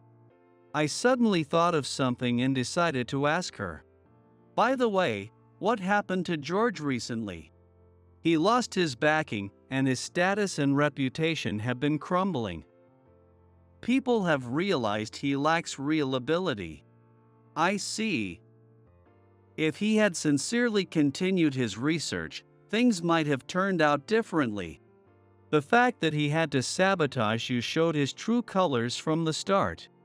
After that, Lily fell silent, gazing out at the night scenery. Eventually, we arrived at her high-rise, and she spoke up suddenly. Ryan, I have something to talk about. Will you come up? All right. Following her lead, I stepped into the elevator and entered her apartment. From the spacious living room, the night view stretched out before us in all its splendor. Lily, looking a bit nervous, motioned for me to sit on the sofa. Ryan, there's actually something I'd like to ask of you. What is it? Would you go to America with me? America? Yes. There's a project we're working on in collaboration with a research institute over there. I really need your help. For a moment, I was taken aback, but then I smiled. If it's something you need, I'd be more than happy to help. Really? Thank you, Ryan. I'm your driver, after all. You're being mean. She blushed, speaking in a slightly sulky tone. Not as a driver, and not just as a mathematician. What I need is you, just you. Splash. What? I looked down and saw that I was soaked from the back all the way down. I had an important business meeting coming up soon. I turned around and saw Emma, holding an empty glass and laughing at me. It's because you were dressed so shabbily, so I just sanitized you with beer, she said. I work at a small factory, and at this rare class reunion, I was happily catching up with old friends. But then Emma showed up. Her elegance seemed to have grown even more, especially since her husband is set to be the next director of a major hospital. However, as soon as she saw me in my work clothes, she poured beer all over me. I just sanitized you with beer. Emma said this with a loud, mocking laugh. Well, I have a plan too. Tell your husband this. What? To her, it must have been just a careless prank. But little did she know, this action would significantly change both of our fates. My name is Cassius. It's a bit of an unusual name, but I'm just an average, ordinary guy in my early 30s. I didn't grow up wealthy, but with a kind and dependable father and a mother who was bright like the sun, I had a happy childhood. Playing with friends until dusk after school, often forgetting about my homework. Although I had my share of teenage rebellion, I enjoyed a fairly ordinary student life, graduated from college. And now I'm living a busy but fulfilling life as a working adult. The invitation to this reunion arrived a month ago. Lately, I've been attending more business meetings, and I had work scheduled for the day of the reunion as well. But as I flipped through my planner, I thought for a moment, I'll be done around here that day. Yeah, I can make it. Grinning to myself, I checked the attendance box on the RSVP card. And so, the day arrived. Excited about seeing my former classmates, I headed to one of our clients, a manufacturing company, early in the morning. Today, I was supposed to inspect their facility, observe the final stages of production of some precision equipment, and meet with the person in charge. But then, something unexpected happened. A problem occurred during the process, and the meeting I had scheduled was pushed to the evening. Oh no, looks like I'm gonna be catching the last train home tonight. I bit my lip in frustration. More than anything, I was devastated that I might not make it to the reunion. Desperately, I glanced at my watch. Maybe, just maybe. I quickly calculated the time in my head. I could still make a brief appearance at the reunion. I would have liked to suit up properly, but there was no time to change. Resigned, I headed to the reunion venue in my work clothes. Hey, long time no see. What are you wearing? Look who's talking, you've aged quite a bit. Yeah, so have you. So, what's everyone up to these days? As soon as I entered the venue, familiar faces began to surround me one after another. It had been more than 10 years since graduation, so we've all aged and been working hard in our own ways. The guy who was once the class hero now proudly showed off photos of his kids, his double chin wobbling with joy. While the girl who used to sit hunched over in the corner with glasses had transformed into a stunning beauty. Despite the different paths we've taken, being together again brought us back to those days in an instant. That's why, whenever I remembered the upcoming meeting, I couldn't help but click my tongue in frustration. What? You have to work afterward? Come on, I was really looking forward to a good time drinking with you. Ah, it's really something, isn't it? With a wry smile, I took a gulp of my tea. What kind of work do you do, Cassius? One of my classmates, currently in the thick of raising 2 kids, leaned in with curiosity. Well, Hello everyone. Long time no see. A high-pitched voice suddenly cut through, interrupting my answer. Everyone's eyes turned toward a single person. Sorry, the hair salon took longer than expected. Oh. Smiling brightly, she walked over toward us. My heartbeat quickened, and my palms began to sweat a little. Still as lively as ever, huh? And your outfit is just as flashy. Watching her from a distance, my classmates huddled together, whispering among themselves. Their tones carried a hint of poison, and their eyes seemed cold as ice. But she paid no attention to their stares and strode confidently toward me, smiling broadly. Looks like you're having fun. Oh, is that you, Cassius? She spoke in a tone as if she had just noticed me, tilting her head cutely. Hi, long time no see. Emma. I forced a smile to hide my nerves, but my hands were trembling. Emma. A classmate I could never forget, no matter how much I wanted to. With her charming appearance and brilliant mind, she was admired by everyone in our grade, both boys and girls alike. Of course, I was secretly one of those who had feelings for her. Perhaps aware of this, Emma always behaved gracefully in front of others, never showing a single flaw to the teachers, earning their unwavering trust as an outstanding student. But that was just her public persona. Anyone she deemed clearly beneath her, she would mercilessly look down on, and any attempt to argue back was effortlessly crushed. So no one could stop her, and all we could do was turn a blind eye. My classmates and I had been insulted by her many times. Emma, with a champagne glass in hand, looked me up and down, just like she used to. "By the way, what's with that outfit for a reunion?" she said, snorting with laughter. "I came straight from a job site before coming here." "Oh. So, you must be doing some kind of factory work, huh, dressed like that?" "Well, yeah, something like that." I see. I see." She nodded with a clearly condescending expression. Then, one of my classmates, full of curiosity, asked, "So, what about you, Emma? What are you up to these days?" Everyone turned their attention to Emma. She seemed to revel in being the center of attention and instantly flashed a smile. "I'm working as a nurse now."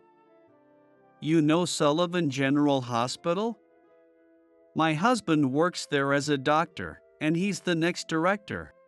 "Wow, Sullivan General Hospital is the biggest hospital in this area, right?"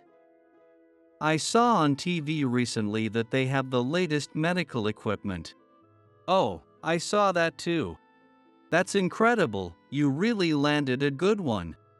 Everyone kept saying how amazing it was, their faces showing a mix of admiration and envy. Listening to all this, I felt a wave of bitterness wash over me. The gods really do give some people everything. Memories from the past slowly resurfaced. My family runs a small factory in town. We were a subcontractor for a small company, so our business was never stable. But my honest father diligently took on whatever work came his way and earned the trust of several clients. I grew up watching my father work like that, and I respect him deeply. That's why Emma's constant insults are something I can't forget. Just because our family ran a factory, she would call us poor, and every time we passed each other, she'd give me a disgusted look. There were always a few students hanging around her like a little entourage.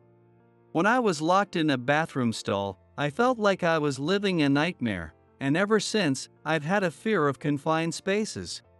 Talking to her brought those memories back one by one, and my heart started pounding harder. But Emma, unaware of what was going on inside me, kept throwing her insults. Upbringing really does make a difference, doesn't it? They say the apple doesn't fall far from the tree, and it seems to be true. She said this, laughing so hard she had to clutch her stomach. What are you even saying?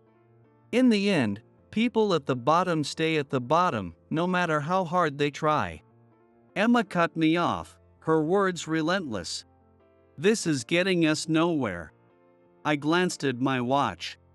Sorry, I have to go now. Hey, we're not done talking yet. I have work after this. Oh, so this is what they mean by the poor have no time. How sad. Yeah, I guess so. See you. I turned my back on her, heading toward the exit without a second thought. Then it happened. Splash. What? I looked down and saw that I was soaked from the back all the way down. And it smelled like alcohol. Turning around, I saw Emma glaring at me, holding an empty glass. It's because you're dressed so filthy, so I just sanitized you with beer. After all, I'm a nurse, aren't I? Ha ha. She burst into loud laughter. What the hell? Everyone around us was stunned into silence. I swallowed my anger and sadness, alternating between the two, and wiped my head and neck with a handkerchief. So, is this how you sanitize people at your hospital, by pouring beer on them? Emma's perfectly groomed eyebrows shot up. What did you just say? She let out a sigh, as if exasperated, and replied, as if we'd ever do that. Our hospital is a first-class institution. She tossed her long, proud hair back.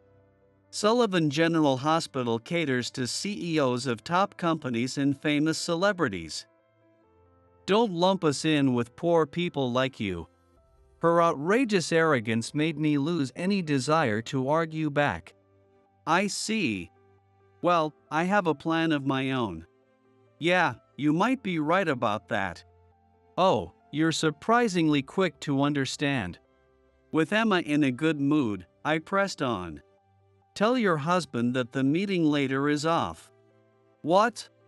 Without looking back at the stunned Emma or the now completely silent room, I quickly left the venue. Feeling frustrated, I returned home and immediately unzipped my beer-soaked work clothes, eager to get rid of them. The meeting that had been scheduled for today was a major deal. If it were cancelled, it would be a huge blow to the factory. Suddenly, a loud ringtone blasted from the phone I had tossed on the floor. Hello? Hello, I'm sorry to bother you during your time off. No, I'm the one who should apologize for canceling on such short notice. I heard about it from my wife.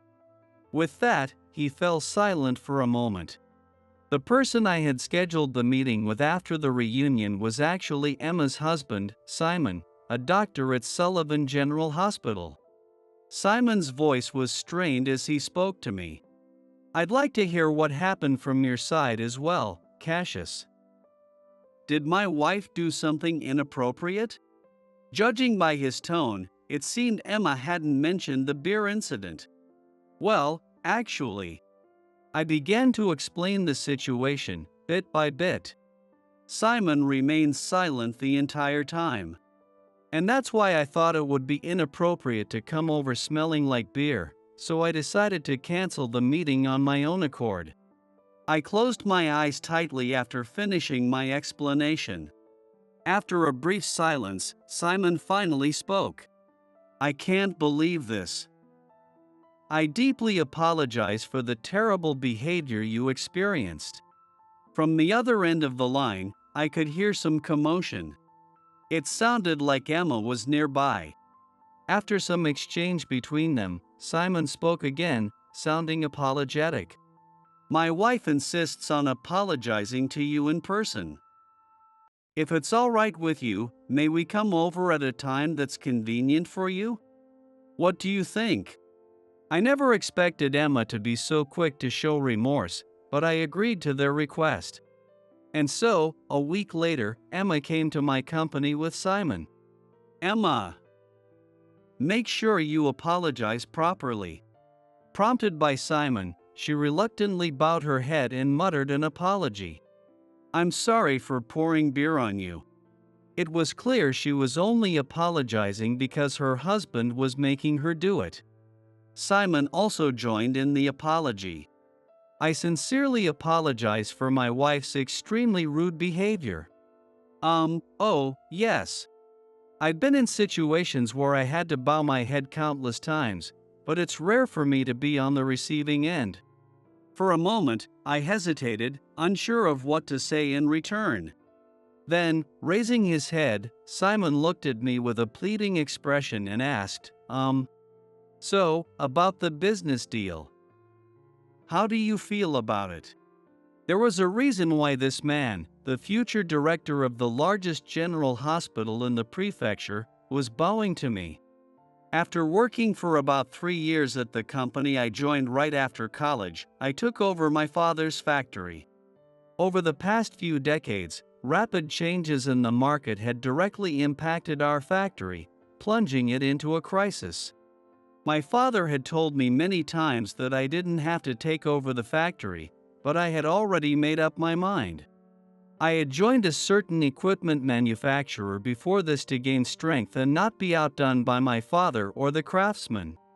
As a president, I poured my heart into creating screws with unparalleled precision, using the skills I had acquired over the years. Needless to say, no machine can be built without screws. A single defect in a screw could instantly destroy trust and result in a massive loss for the factory. I wanted the screws we made to serve society and help people. With that in mind, my colleagues and I worked hard, sometimes even shedding tears of frustration. But we eventually succeeded in producing the finest screws. The screws made in our factory gained a great reputation, and we now frequently deal with a well-known company developing space rockets. The factory has never been busier, and the orders keep pouring in. Now, we have contracts with several medical equipment manufacturers.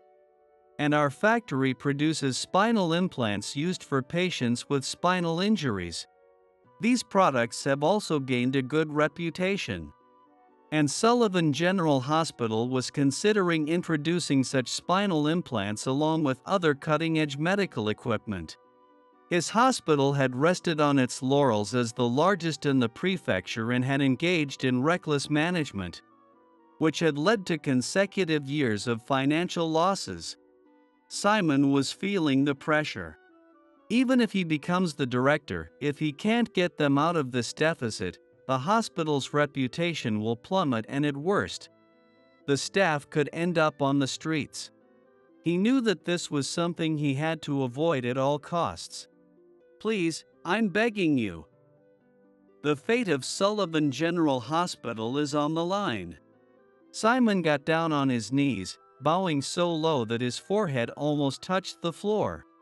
Emma stood there, momentarily stunned by her husband's desperate display. I knelt down and placed a hand on his shoulder. Simon, please, raise your head. Simon lifted his head, and his eyes were filled with tears. As a company president, I also have the responsibility to protect my factory and its employees. In that sense, we're in the same boat. I glanced over at Emma, who was standing beside him. When people hear that I work in a factory, they always say, "That must be tough," as if it's automatically assumed that working in a factory means being poor. I really hate that. Factories have been the backbone of economic development for years. I found myself gripping the hem of my work clothes tightly. I take great pride in these work clothes. Cassius. Simon murmured my name, nodding to himself as if he had come to a decision, and then he stood up. He spoke to Emma, who had a clouded expression on her face. This whole mess happened because of your outrageous behavior, didn't it? What? Yes, but you're such a troublesome, spoiled brat, Emma. You're living this privileged life because I'd been the one bowing my head like this. But that ends today. He fixed her with a gaze as cold as ice. I can't endure living with you anymore. I want a divorce. What?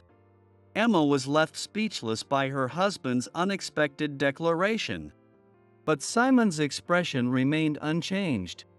Simon, isn't divorce going a bit too far? Cassius, I'm putting everything into these spinal implants. As a director, I can't afford to put the hospital at any more risk. I'm divorcing her because she caused this mess. So, Simon, I promise I'll change. I'll do my best as the director's wife. And who do you think you're fooling? Simon coldly brushed off Emma's desperate plea. I was a fool to be deceived by appearances. This incident taught me that lesson the hard way. Don't drag me down any further. Now, get out. No. Simon dismissed Emma as if she were nothing more than a burden. Given the thorough apology I had received, I had thought everything could be resolved by finalizing the contract later. But I never expected it to turn out like this. The stark contrast between my initial impression of Simon and his attitude toward Emma left me feeling something I couldn't quite put into words. In the end, we formally signed the contract with Sullivan General Hospital, and our factory was motivated by the influx of a significant new order. The hospital managed to pull itself out of its financial crisis, and its reputation as a place where cutting-edge treatments could be received began to spread. Simon was also becoming known as a capable director in the medical community. Not long after, I heard from someone that Simon's divorce from Emma had been finalized. A few months later, on a certain day, my busy workload had finally eased up, and I found myself humming a tune as I walked through the trendy streets. Then, I spotted a familiar face approaching. Panicking, I tried to pretend I hadn't noticed, but our eyes met. "Hello?" I didn't say anything. At that moment, I suddenly remembered that Emma had gone through a divorce, and I hesitated, unsure of how to continue the conversation. "So, you were probably laughing at me behind my back, weren't you?" "What?" I had no idea what she was talking about. "That's exactly it." "What do you mean by that?" Emma spoke with a self-mocking smile. It really annoyed me. "Even though you were poor, you were always smiling, doing silly things, looking happy. I just couldn't stand it. Why did you seem happier than me? You, who had less than I did." It made me so irrationally angry. I wanted to believe that I was happier by putting you down. Now that I think about it, I was really immature. I know an apology isn't enough, but I'm sorry, Emma. I expected her to unleash another barrage of condescending remarks, but instead, she seemed strangely subdued. And I never thought she'd bring up something from so long ago, back in our school days.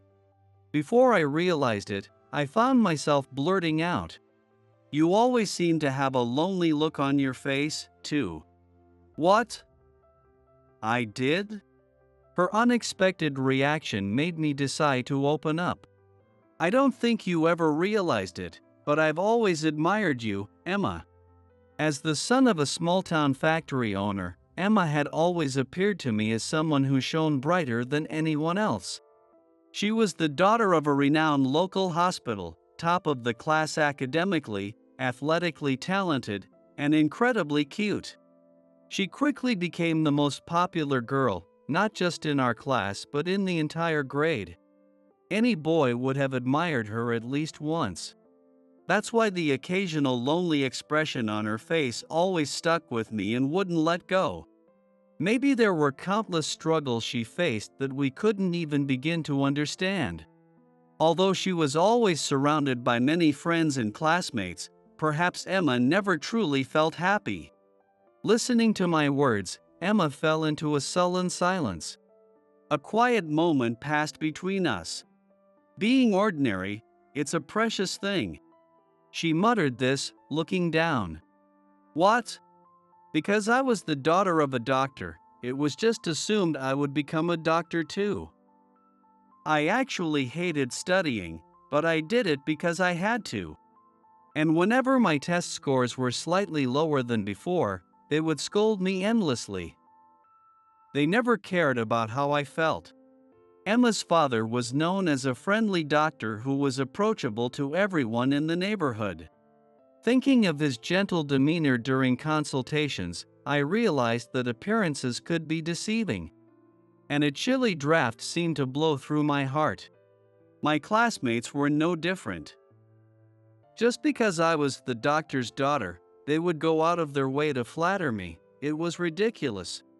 "So you couldn't trust anyone." "That's right. That's why I believed that my ex-husband wasn't like that." But, perhaps because she had let out everything she had been holding back, Emma's face was soaked with tears. As the director's wife, I was told to know my place, that doctors are superior, and that nurses should just do as they're told. To him, I was nothing more than an accessory to show off. I can't trust anyone anymore. Watching Emma sobbing uncontrollably, I voiced the question that had risen in my mind. But isn't that just your perspective, Emma? What? Her wet eyelashes glistened in the light, and for a moment, my heart skipped a beat. Can you say for sure that every person around you thought exactly that way? Even if most of them did, there might have been at least one who felt differently. At least, I never looked at you through such a narrow lens. What do you mean? I decided to finally confess the feelings I had kept inside for so long. It's true, the way you treated me was pretty awful. When I saw you at the reunion, I thought it was the worst. But, despite everything, I kept finding myself watching you. She went silent. Emma remained silent, as if time had stopped around her. I still don't know if it was love or not, but every time you said something harsh, your face seemed so sad, and every time I saw that, my chest tightened. What are you saying, all of a sudden? Emma's face seemed to flush slightly. Trying to hide my embarrassment, I quickly continued. So, I think it's a waste for you to just assume you're a certain kind of person. Right now, you don't have to act like a director's wife at all. If there's something you're interested in, it's definitely better to believe in your potential and go for it. Show them you're more than just the daughter of a hospital owner. Cassius. I've always tried to live like that. Because just growing up in a factory made everyone look at me with pity. I hated that. So I had to build up the factory I inherited, to make things that were useful to people and society. That's all I've focused on in my work. She kept silent. As I spoke, I saw Emma's eyes quickly fill with tears. Without knowing any of that, I treated you so terribly. She said this as big tears rolled down her cheeks. I'm sorry. I was wrong. Truly, I'm so sorry, please forgive me. Emma collapsed onto the ground, almost as if she were bowing deeply, and she kept repeating her apologies over and over. Having truly reflected on her actions toward me, Emma seemed to have completely changed her mindset and started a new life in a place a bit farther away from here. Hey, it's been a while. You look well. Yes, thanks to you. Work is going well, so I'm grateful. Unlike before, she now exuded a softer aura, with a certain sense of calm and confidence. Still, I'm surprised. I never knew you had this side of you. Looking around at the vast rural landscape surrounded by mountains, I took a deep breath. She looked so different from how she used to, with her long, glossy hair, glamorous makeup, and stylish clothes. Now, with dirt on her face, wearing a headscarf and holding a hoe, she looked surprisingly at ease. Emma, who had always been interested in farming, had changed careers to work for an agricultural corporation introduced by a contact she made during her time at the hospital. Although agriculture had nothing to do with the medical field, it seemed she found satisfaction in the steady physical work and became fascinated by the charms of farming. You really made a bold move. I never could have imagined this from the old you. Emma smiled playfully and looked at me with an upward glance. You know, people aren't always what they seem. You told me before, didn't you? To keep challenging myself with things I'm interested in. Did I? I vaguely remembered saying something like that, but it had slipped my mind amid the busyness of recent days. Yes, you did. Those words gave me the courage to take the plunge. I always wanted to try my hand at farming at least once. The leaves of the cabbages spread across the field swayed in the wind. Emma's eyes, focused on the horizon, were full of determination. I've realized something. Without the help of machinery, farming will only decline further. That's why we need the screws you make. Emma's company was currently developing agricultural robots in collaboration with local businesses, and they had approached our factory to discuss a potential partnership. And today was the crucial day for that negotiation. For me, securing the deal and catching up with Emma's recent life was a double win. At least, that's what I thought. By the way, there's something I've been meaning to ask. What? I noticed Emma's face starting to flush. About when you said you liked me. Oh, well. This unexpected turn of events made my body temperature rise rapidly. Is that still valid? Her face had a teasing yet somehow happy expression. Trying to hide my nervousness, I smiled and replied, "Of course. People often judge others by their family background and circumstances, but that kind of thinking only creates unfair prejudices. Those who rest on their privileged upbringing and can only maintain their self-worth by looking down on others will live a limited life. However, if you keep working steadily on things you're passionate about, regardless of your background or circumstances, there will surely come a time when your efforts bear fruit." To those who are struggling with feelings of inadequacy or who have given up because they think their family is too poor, I was once in the same position. But please, don't give up. A small curiosity about something you want to try might someday change your life in a big way.